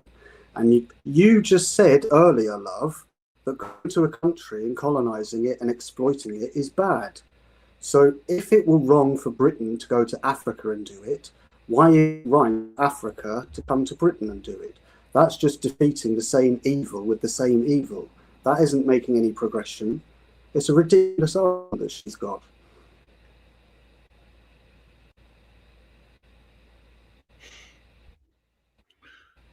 Yeah, she's still saying the same stuff that she started with, and oh, England exploited. She's got like, what do we steal some rocks from the fields in China or something? Do you know what I mean? It was trade. Like, oh no, it's exploiting. Oh, England exploiting. It's what it is. Oh, mate, like, shut up. Like, she's really bugging me to the point that if I was that bloke, I'd be like, do you know what? Just go away, get off the mic. I could not handle it. I'm like, wow. Yeah, I'm with you on that one. I'd be surprised if she was Muslim. I wouldn't be If she surprised. was Muslim, that would not surprise me, mate. No, she's the attitude The that they have. ignorance. And the arrogance that Yeah. goes with the. That's the worst thing, I think. That they're so convinced that they're right. Good.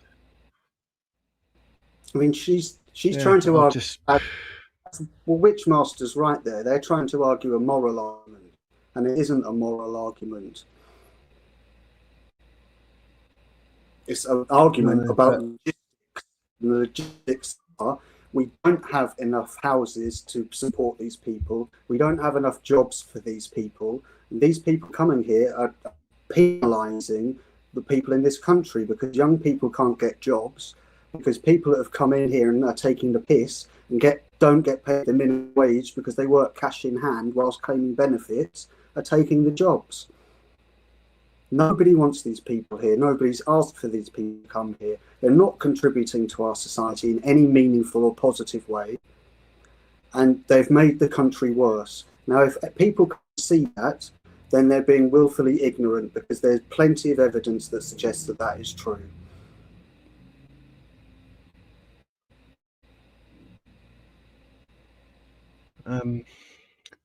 But this is one thing she's where the sort of person. Go on. Well, one thing where I would perhaps disagree with some people is I think what we're actually seeing here is, although it looks like Burnham is coming in and he's going to double down and it's all getting worse, I don't think it is. I think what we actually saw with Starmer is seeing the end of that shit. And I think that this is the start. It might not look like it, but I think this is the start of a real change that's going to happen. I think there has to be a look into what has happened and how wrong and how badly wrong things have gone. And that I think that will happen. It's not going to happen in the near future, and it's going to take time to correct it. But I genuinely think that we've seen as far as that idea can go. And it isn't working. It's making everyone bankrupt across Europe. Everywhere has become poorer. Everywhere has become unsafe. The people of all of the countries are turning around, starting to say no. So I think that there will have to be a system.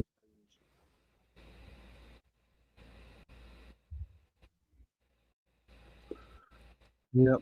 But in this debate, obviously, it's facts out the window. Because I say it's true.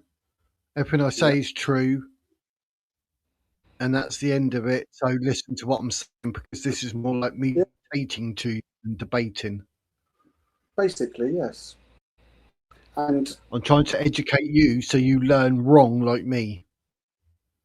what I'm struggling to understand with her argument is, how is it a good thing then if colonization and exploitation were bad for Africa and people are coming here and doing out of revenge, how is revenge a good thing? And is that the morals that you're trying to assert on us, that you have the right to do that because someone of your ancestors might have been involved in it? All she knows, one of her ancestors could have been the king of Umbongo land, and she could have been incredibly rich, and she would have had a great life. Yep. Probably did. But we had here in this country, during the Edwardian era, before World War One, we, I think, reached our peak in terms of the way that we ordered our society. Not in terms of living standards, there was still a lot of work to be done there. But in terms of the standards of order and morality that we had in this country, that was its peak. Since then, things have gone down, largely as a result of the impact of those world wars.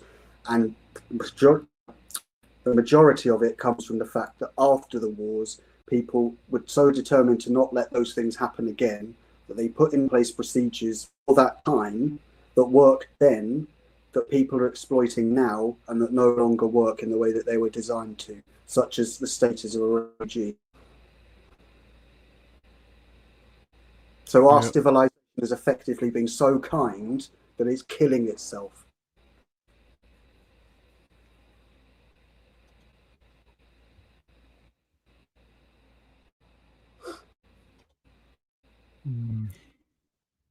And I agree with what Bobby is saying here as well about racism. Racism is targeting someone as they're brown or black and beating them up or calling them a name or not letting them have a job because they're black or brown. Yes, that is racism. Racism that they refer to, though, is systemic racism, which is something that you can't prove. They just say, oh, there is discrimination against us. But there's no evidence for it. It's just a fact. And our only proof is the fact that there aren't, for example, many black CEOs. That's racism. No, it's not racism. It's probably because black people don't have access to funds to be able to set up a business in the first place. And then when they do get one, they tend to spunk all the money up the wall. Yeah. But that's everyone else's problem, isn't it? It's everyone else's problem. It's our problem we have to deal with. And I don't think that racism is a problem that we have in this country. It's not racism in the way that it used to be. We used to think about racism. I think that really died a death by the time we got to the 90s. People weren't thinking like that anymore. People didn't really even give much of a fuck about race in the 90s. You didn't, someone was black, so what? But then we get this imported American culture where they get the grievance narrative, you get the chip on the shoulder. That to me is a racist argument.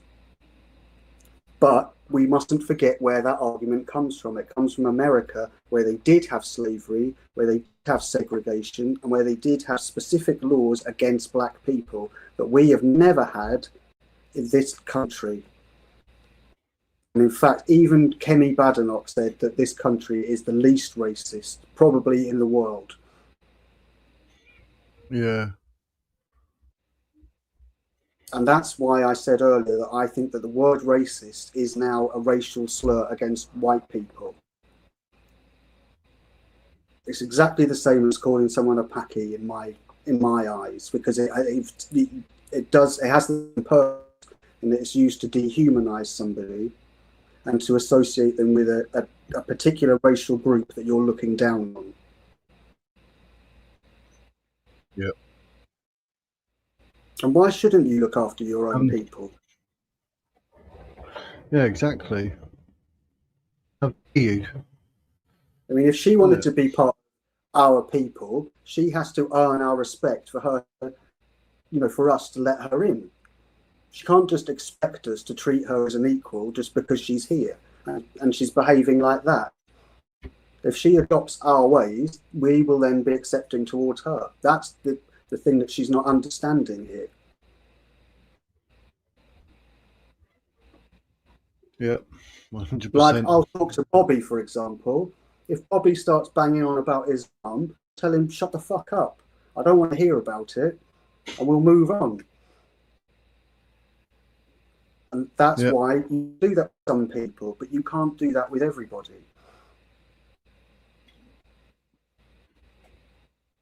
And that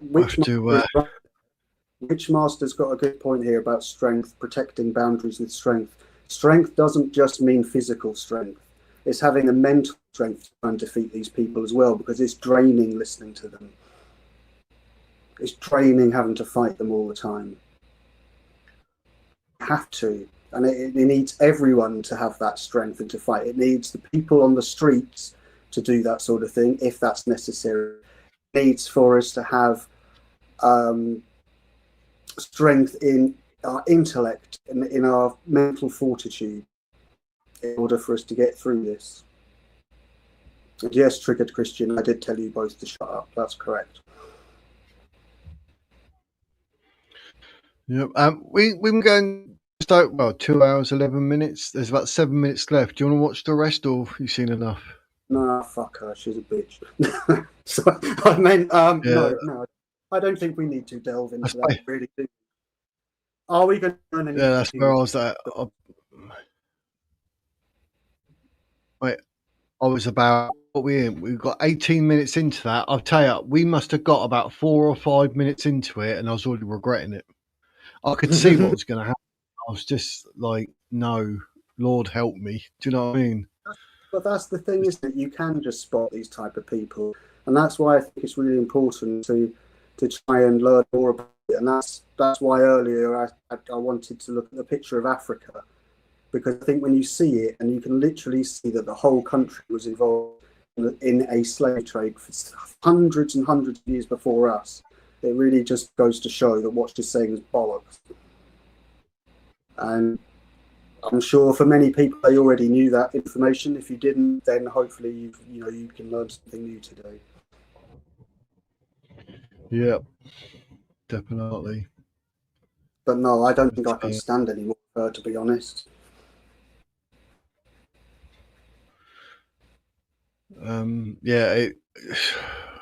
Lost for words. It's just doing my head in. It's like, it's every time, like, I'm going to say something, I'm like, I've already said that, because she's already gone on about the same thing. I'm still thinking the same thing. I'm going to be like her and start going around in circles myself here. It's ridiculous. Yeah. That was an awful debate. It was. And I think one way we might be able to defeat this is by reclaiming language. And so if we stop using terms such as white and race and think of an alternative like, I don't know, a cultural traditionalist, that sounds more palatable, and it might be something that you can use in an argument against people. Instead of saying, I want England to be full of white people, if you say, I want cultural traditionalism because it sustained the country for this long, blah, blah, blah, I think you're still talking about exactly the same thing, but you're doing what the left do. You're reclaiming language and you're repurposing it. Yep. I reckon, right, I don't know anyone in chat, whatever, but if anyone in chat wants to debate anyone, let me know, because we can always sort it out. I'll debate people on certain things. Anyone wants to debate me on a certain subject, as long as we're on opposing sides. That's why I'd love for you and me, Jake, to actually debate something, but I don't know what we actually disagree on. I'm a bit like, I'd have to take a contrarian view, I think, and pretend I'm a leftist or something. Yeah, but I'd hate that. That to me wouldn't be a true debate, because I know full well you know it's not what you believe. Like, if you don't believe in what you're saying, then half the debate's gone. Do you know what I mean? The passion's gone. It's just like, I've got to do this. You're right, but I would also say that if you can argue that a really skilled orator can argue the other side convincingly, that it doesn't matter what they're arguing, still argue it well. And I don't know if I'd want to debate you, to be honest. I think it'd be a bit unfair. I think the experience I have of debates, I think it would be a really unfair advantage. I wouldn't be happy with that. It'd probably destroy me, mate. No, I don't necessarily mean it in that way. I just mean it's because I've taught it for a long time and understand the techniques. It would be unfair, really.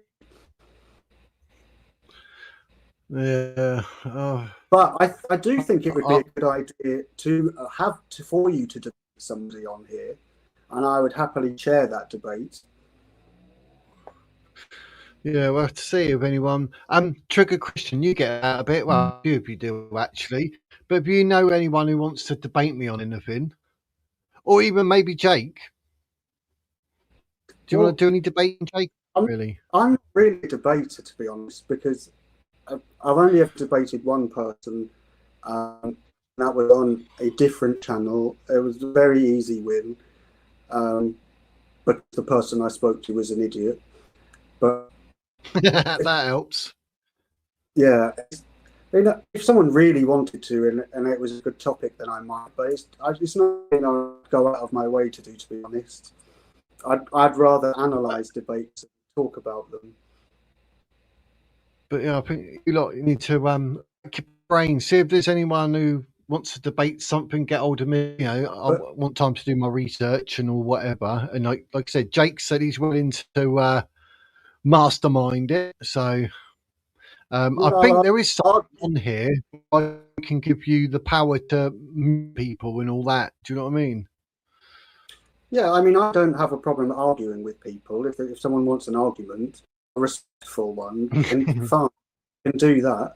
What I'm not prepared to do, though, is have conversations like the last one I had with Michael when I was busy. There's no need for that. Hopefully he's forgotten all about it now. Or Christy. Yeah. You can't do someone like that. I think Pat dealt with him in the only way you could do, really. Yeah. Yeah, I mean, yeah, like what you're saying there, Slim, even discussion. Yeah, someone wants to come on and talk something, then let's talk about it. Well, like ideally, like on Tuesdays we'll let everyone whatever, but if we could sort out something, then we've got Tuesday at 7 or even Wednesday at 1, there we could actually do something and have someone along, and they might not be available in the evening, do it in the day or vice versa. But yeah, if anyone's out there or then happy days. As long as people can get something from it, then it's a good thing.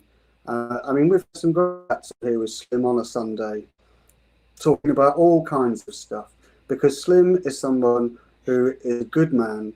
He is smart, intelligent, reflective person. He also has a really great sense of humour as well, but he's someone that is prepared to be open-minded. What Slim does when we speak is the exact opposite of what that girl was doing in the debate we watched today. Yeah.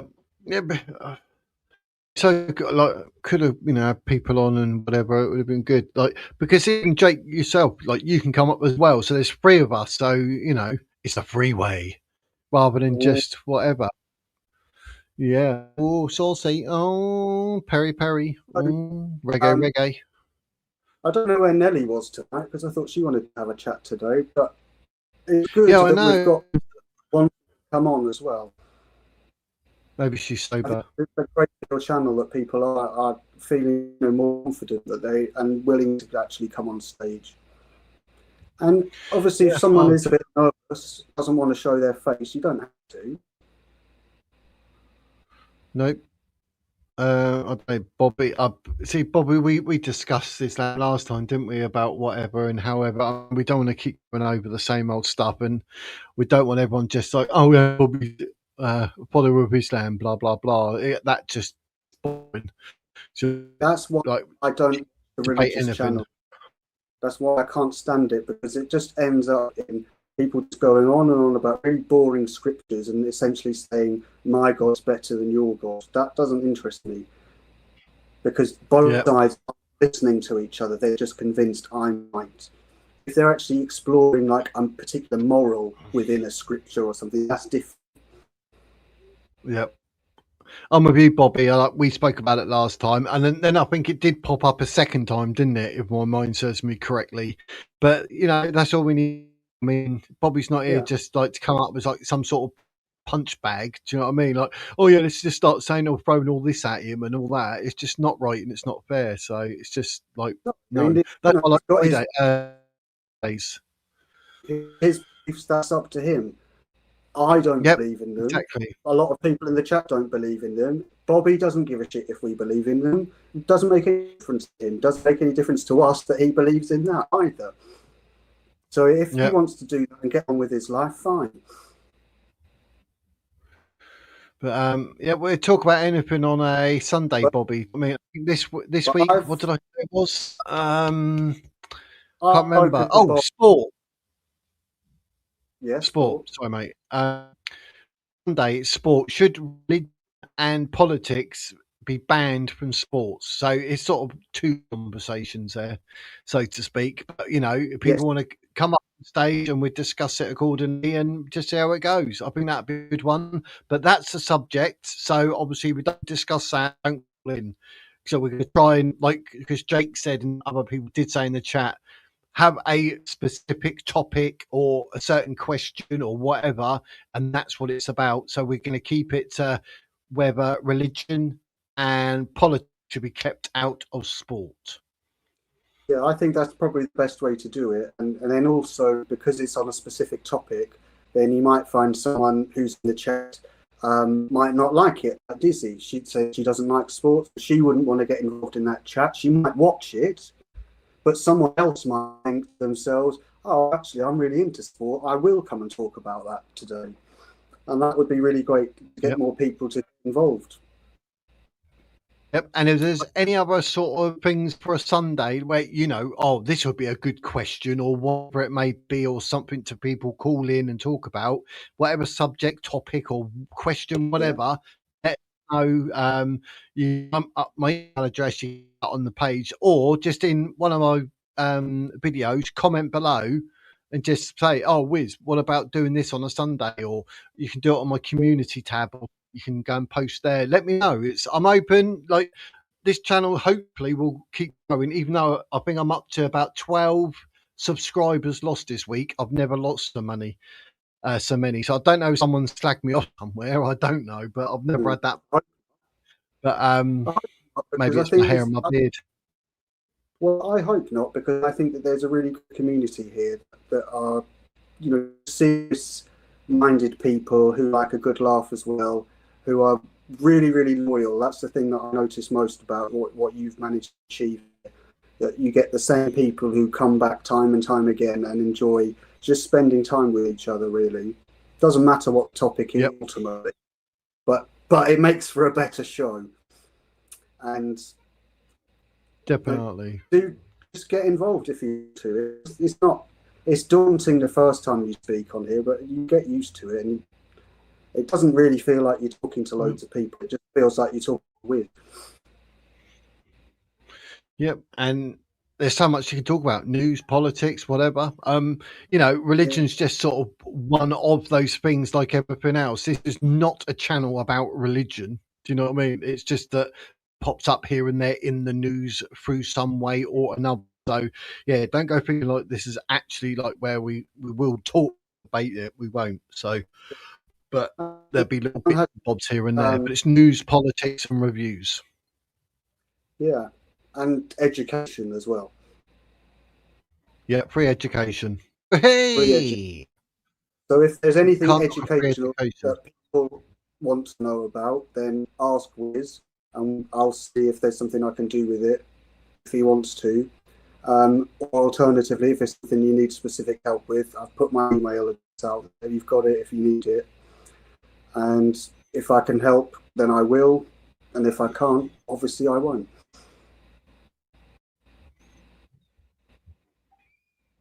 It's a really good bunch here, and some of the people on here I've been around on the for a couple of years now. Like I've seen Bobby for a couple of years. Plum Jacks I've seen around for a couple of years as well. It's good to know you see the same people. Mad Monkey Seed's another one I've seen for a long time, and it would be good to get some more people who can get involved in when we have the conversations, because I think we'll get more from it then. Definitely. Yep. So, and literally anyone can call it on Sunday. Yeah, anything. You know, people want to talk about problems that they've got. Not this Sunday, but I can do that. Tuesday we can choose. You say on Tuesday coming, actually say whatever, or I'll be putting a link up, and then you can come up and say, right, I want this or whatever, and here's a link. Go get that video. Let's discuss this. It's only a 6-minute video or whatever. So Tuesday is literally like off the cuff. Literally, we make it up as we go along. So that's a cool one. But Sunday, obviously, it's going to be a certain topic, and that's the way it's going to be. Wednesday, the news, and Thursday, Jake, ready. And obviously, we've got no idea what you're going to ask for on Tuesday. And if you don't ask for anything, then we'll think of something for you. Yeah, well, I'll something back up. Not both of us. I'm East Anglian. Wiz is from the other end of the country. I'm in Portsmouth. Yeah. Portsmouth. Long way from here. I've lost another bloody subscriber. Oh my God. 11. I've lost 11 now in 4 days. Damn. Someone must have said something about me. Probably. How could you never know though. Tomorrow get 13 more. I'm afraid one thing I do not know about is how YouTube algorithms work or anything like that. But I'm sure someone in the chat will be able to find out about it. Yeah, it's bugging. Maybe it's just people. Oh, I haven't seen that for a while. There are definitely some YouTubers who have bought their subscribers, because when you look at the number of subscribers they've got and you look at how many views they actually get, there's quite a clear discrepancy with some people. Yeah. See, mine was right like that. Problem. I mean, I get like a couple of thousand views, and with Paul Ford, like 10,000 views. It's all cushy, and now I actually look like someone who's done that, because I got 6,754 when I had 6,765. 11 gone. I'll tell you, it's so for this to be something where I enjoy it, and that actually hits me quite hard when I lose subscribers. I'm gutted. I'm like, oh, why? Do you know what I mean? I do know what you mean, because I find on my Substack, I'll log in and it'll say I've lost 1 subscriber, and I think, why? What have I done? Yeah. But that's just how people are, really. I mean, I don't understand how people will just watch videos and not subscribe to people. That annoys me. Because I don't know about other people, but I'm of the opinion that if I watch a content creator and I like them, I'll subscribe to them. If I think what they're doing is really worthwhile, then I will become a member. And when I put up a video, then I will give them a comment so that I let them know that their hard work has been appreciated. And I don't do it for many channels. Yeah. No, I don't. I like down to earth ones, like when I watch the OG Purple Slug, Reese's Corner. It's just a bloke and he's talking away. Sometimes he's cooking pieces and kids. I like that. No, I'm a professional. Do you know what I mean? It's all about the money. Do you know what I mean? Nothing like that. I really like a channel. I don't know if anyone else knows it. It's called Angry Finnish Girl, and it's just the girl from Finland and her sister, and they just go around all over the world, and they just make me laugh because they really exaggerate their Finnish accents, and they really take the piss out of things and do shit travel videos basically. But they're really funny. And I just like to watch it because it's harmless entertainment, and that's what they're to do. You know, that's a good thing. Channels don't all have to be serious all the time. That's it. There are some That is people it. who in really, really good content that I will happily watch, I'd happily pay for. But there are some people on here that really take the piss. Yeah. I hear you. I hear. But you know, we are what we are. But then, if the people that aren't watching, then it's best that they go anyway, because you know, there's no point having all these subscribers if they're not people that actually watch. Yeah. You know, at least once a week, 4 shows. So, but like I said, once it all gets going and it, you know, the channel does grow, I will add days. I mean, I do 4 out of 7, so I do 4 days on, I do off. But I've got no issue, say, you know, like tonight's Fridays because I didn't do Tuesday. But I can always add a Friday night. I've noticed Paul Thorpe's live, so he's got over 1,000 viewers compared to my 46. There are definitely people in Paul's chat and Dan Wotton's chat who I think would like your channel, but probably don't know about it. Yeah. That's a shame. How'd you get? I reckon, were you guys in chat? You're on other channel. Had to accidentally tell people, come and talk to us, the Wizard's Word. You know, slip it in the chat. Go on. Yeah, it helps. It's free. There's definitely people I know that I see in Dan's chat who I think would come over here if they knew about it. They probably don't. Yep. Oh, I thought that was going to help me there, but that hasn't, has it? I thought turn the lights out. Crap. Today. Gone a bit dark, isn't it? But I think it's good to have variety in what you talk about. You want it to be the same thing all the time. Yep. Just pulled the Wi-Fi out. Pulled the Wi-Fi booster out. Oops. Hopefully I'll get through that. But tell me you didn't go and pay money to watch The Odyssey, please. Why the fuck would anyone see that pile of wank? I was thinking about Guardian Mode the other day. I don't know what he's doing. He's probably got a bit peed off like me about Advanced. Do you know what I mean? Maybe. Who knows? But yeah, I've not seen any content from him. Sometimes people come and go, they lose interest, or maybe they just don't want to do it anymore, got the time to do it. Something that looks to me like you just have to stick with it and keep going and hope that more people come along. But the things that are worth growing take time. That's it. Not gone. They're gone. What's happening with Base? I don't know. I haven't seen her for ages. I've not seen her around. She's very knowledgeable. It'd be a shame to lose her mind on here, wouldn't it? We could the other day about that as well. So, yeah, she's a good Thanks, Neil. She's another one. Yeah, she's another one I've known on here for a couple of years, just seeing around in places.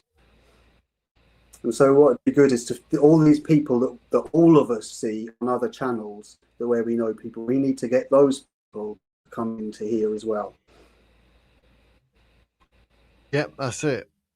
I noticed I'd done a couple of reviews, just like myself, sitting here doing whatever, and it was a GB News content. They done well.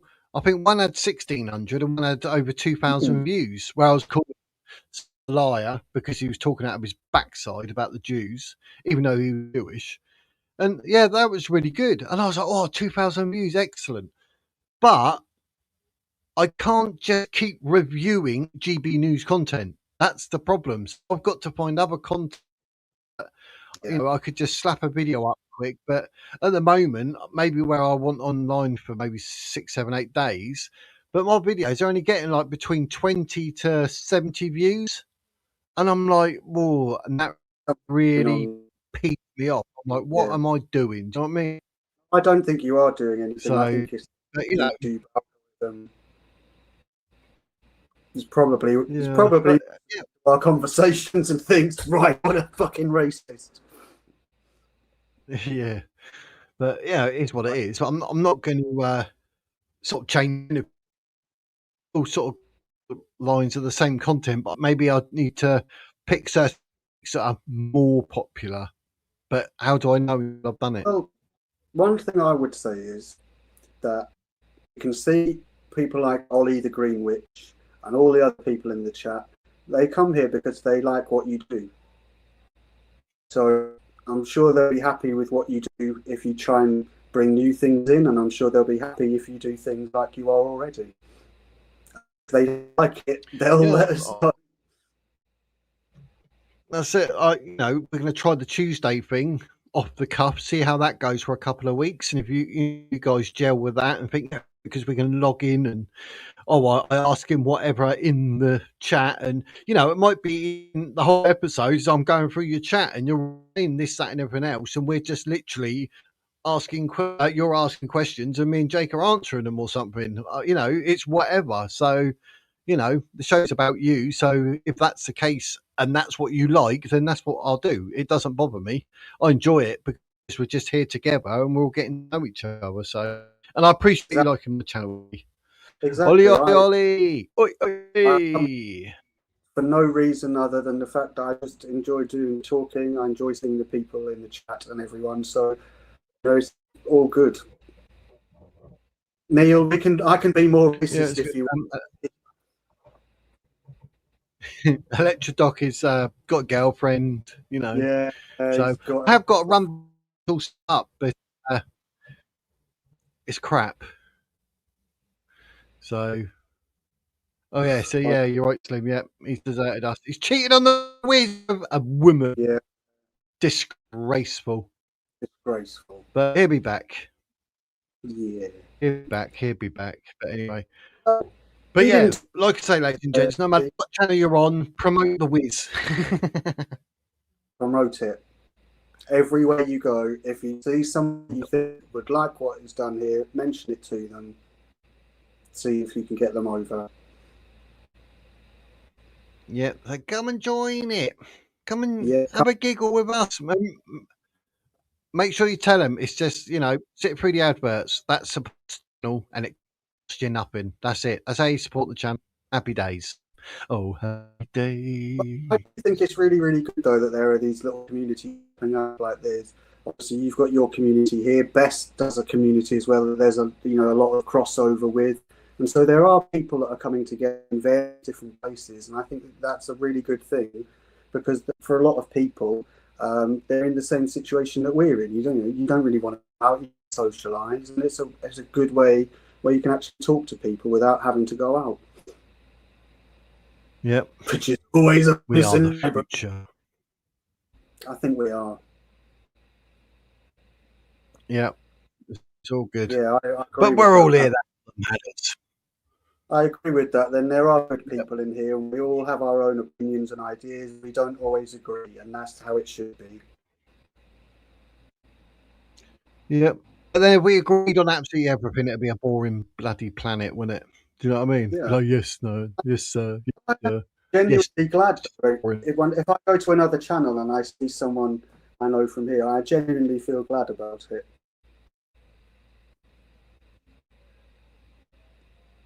I thought about that. I'll be honest. I'll say Catherine, but the R's not there. It's Catherine, isn't it? I don't want to get your name wrong. That'd be a bit of an insult, wouldn't it? Your right-wing message and your Islamic views is pushing people away. But then it could attract people that think the same. Yes, I have thought about that. And, it's about politics. But, people can call in and have the opposite view to me in politics if they so wish. I mean, but I wouldn't really say I'm that political. I just have my own views and my own beliefs and I stick by them. And if that means that I'm right wing, then so be it. But I don't like those sort of labels. Islam is what it is, and it's causing a lot of divide and murder and God knows on the planet. And I don't know, it just hits me as being wrong. Yeah. Don't like it. I don't like anything that's wrong for some reason, but I like what Paul has put in here, how he's met people from other channels. Just this week from Europe, I'm on a tour of Canterbury Cathedral. I think that's fantastic. I've been to Canterbury Cathedral, a lovely, lovely place. Canterbury, nice place as Oh well. yeah, there. Yeah, that's the one. That's what I mean. That's what YouTube can do. It isn't just people who are sat talking on a screen. People genuinely can meet in real life. Yeah. That's a good thing. Yeah, but well, yeah, Captain, I think you may be right. You may be right. It's been years since I've been to Cantor. There was a period of time when I was involved in having an affair with a big woman from Canterbury. That's about as much as I know about Canterbury. Yeah. Yes, it was a terrible thing to do, but I was very young and probably drunk at the time. That could be true as well, Pat. I mean, the physical decision to do less because I was getting shadow banned by YouTube. Like I say, my views would drop from, even some of my lives, I was getting like 600 to 1,200 views during a live.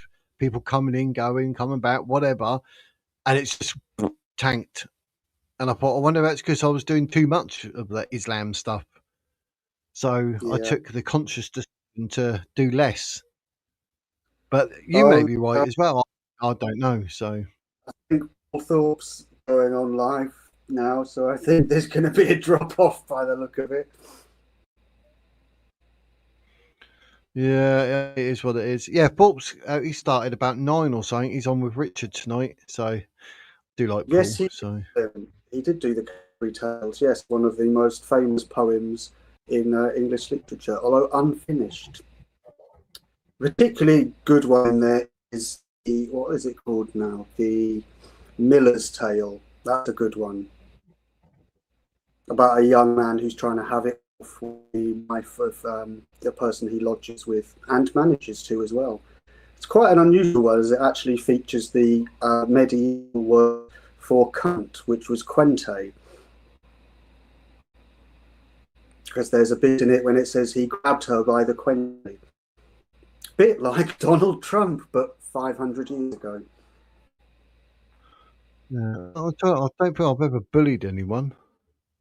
Yeah, I can't see that I've ever noticed that. I mean, if I'm talking about a certain thing, whether it's the side of normally my argument with the being a PDF file, that's normally my argument. But I wouldn't say I bully people. We got Bobby here, who's Muslim, he's a good egg. Do you know what I mean?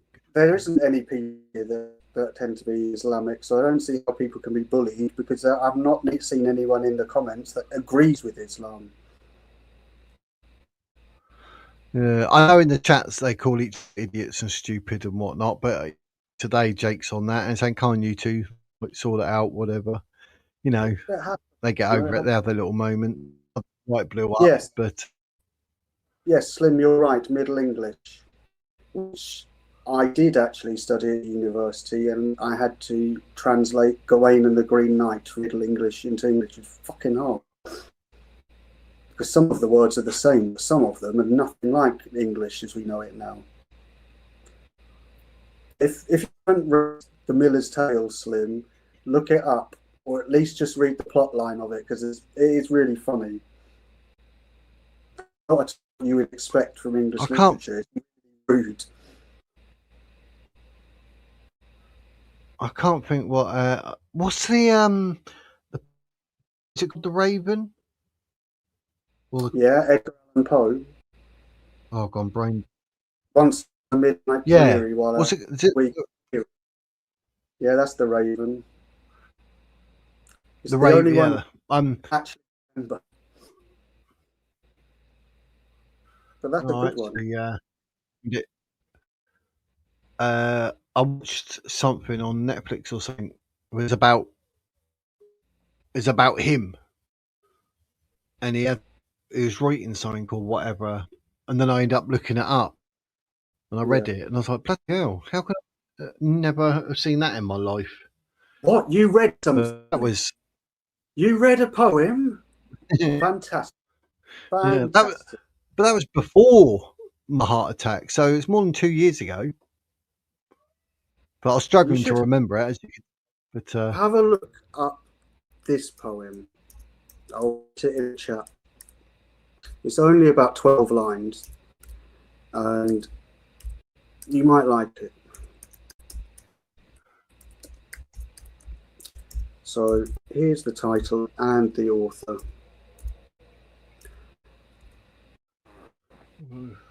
Have a look at that one if anyone wants to try and dip their toes into the watery world of poetry. did suppose put it into a competition, but didn't go anywhere. Oh well. There should Makes be me a bloody. nervous now though, because everything gets classed as AI, and you're like, hang on, that's an insult. Do you know what I mean? I'll tell you what does need to be a petition about, that fucking piece of shit Sadiq Khan getting a place in the House of Lords. Yeah, what on earth is that all about? That's ridiculous.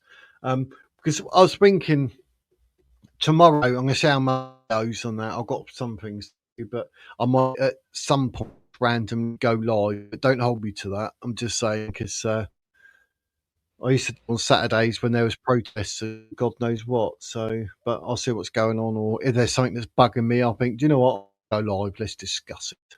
So Why there will not? be random live. You know, that's the way I flow.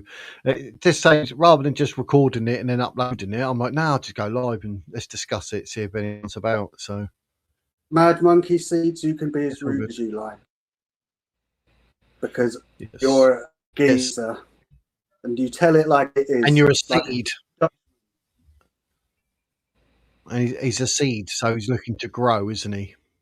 Exactly. And he's a monkey. And he's mad, so And he's be careful. Yeah. So he's Dutchman. he's going to chimp out. He'll come down here and trash our neighbour. Yes, Yeah, I but say that's the attitude, Slim. That I'm only rude to people that deserve it. yeah. Well, I mean, you know, it's good that like have disagreements and that, and then discuss it. I mean, it's how we learn and hopefully get educated. But with some people are so stuck in their ways. Oh, but this is my view, and I'm not moving. And then they get all butthurt over it, and then they make it personal. Do you know what I mean? And it ruins it. It So- does. It does. Because if I am wrong about something, or if somebody says something that makes me think about something in a different way, then I don't have so much of an ego that I'm going to say that they're wrong. That will make me change my way of thinking. But I would like to think that I'm intellectually honest. And I don't think everyone... Yep. Your opinion isn't right or wrong. It's your opinion. It is what it is. So, and someone can disagree or agree. Like, go with it. Exactly. Yeah. Well, I don't know about you, but I think On it's that time note- to go. Yeah. I was going to say, on that note, we're done, guys. We've been going bloody ages. I've been But it's bitten all- on my... But yes. Yes. Oh, Well, thank you very But, much for seeing this. It's been a pleasure, as always. as always, we're back And Sunday. You all as well. Despite your little fisticuffs earlier, it's good to see you all. Yep. 100% Catherine. That's what we do here. Free speech. We can agree, disagree, whatever. It's all good. But should we respect the free speech, for example, of Islamists and paedophiles? Which I know are the same thing, but should we respect their opinion? Do they have the right to free speech? I would say perhaps not. Yeah, I think once you've been arrested and you're banged up, you haven't got freedom of movement, let alone freedom of speech. You give that up when you break the law. So Yes, I would Yes. have to say one word I would never use to describe Slim is rude. no, I'll put a D there and say, oh, he's a dude. A very respectful man. Yes. And when he comes up, he's very knowledgeable. He's nice to sit back and listen to be honest. Yeah, But that's all I'm so, saying. I'm not blagging you up. yeah. All the people in the chat So, are yeah. good people. Yeah, you're in the chat, so you've got to be a good person. End of. Yeah. And we're on Yeah. screen, so we're better than you. Yeah. Just a little. Yeah. Yeah. I am It's, going to go and roll myself a fat one. So, thank you very Yeah. much. Don't blame To her. all in the chat. Take care of yourselves. Right. Cheers, Wiz. You too, mate. Take it easy, mate. So we're back Sunday, and we're discussing whether religion and politics should be banned from sports. That'll be interesting to see what people say, because yeah, I have some thoughts on that, of course. But yeah, Tuesday night, 7:00, literally, you can choose. So find what you want to talk about and let us know on Tuesday when we go live. You may want to come up with Jake and I and talk, then please do. You know, you're invited to. It's all good. So, you know. But yeah, Sunday is the next plan live. I might possibly at some point Saturday go live. I don't know yet. There's a lot going on, you see. So I'm a bit like, you know, the Wiz, he's got words, hence the Wizard's words. Can't keep my mouth shut. But thank you to everyone who's been 2 hours, 51 minutes, 10 seconds. Are you mad? But yes, it's all happy days. So Sunday, 1 p.m. Then it shall be good. And it's a call-in show. Oh, yes. It's going to be fun. So take it easy, stay safe. Don't forget to like, share, subscribe, and no matter where you are in the world of YouTube, advertise the Wizard's words. But take it easy, everyone. Thank you very much. But for now, like I say at the end of every video, that is the Wizard's words.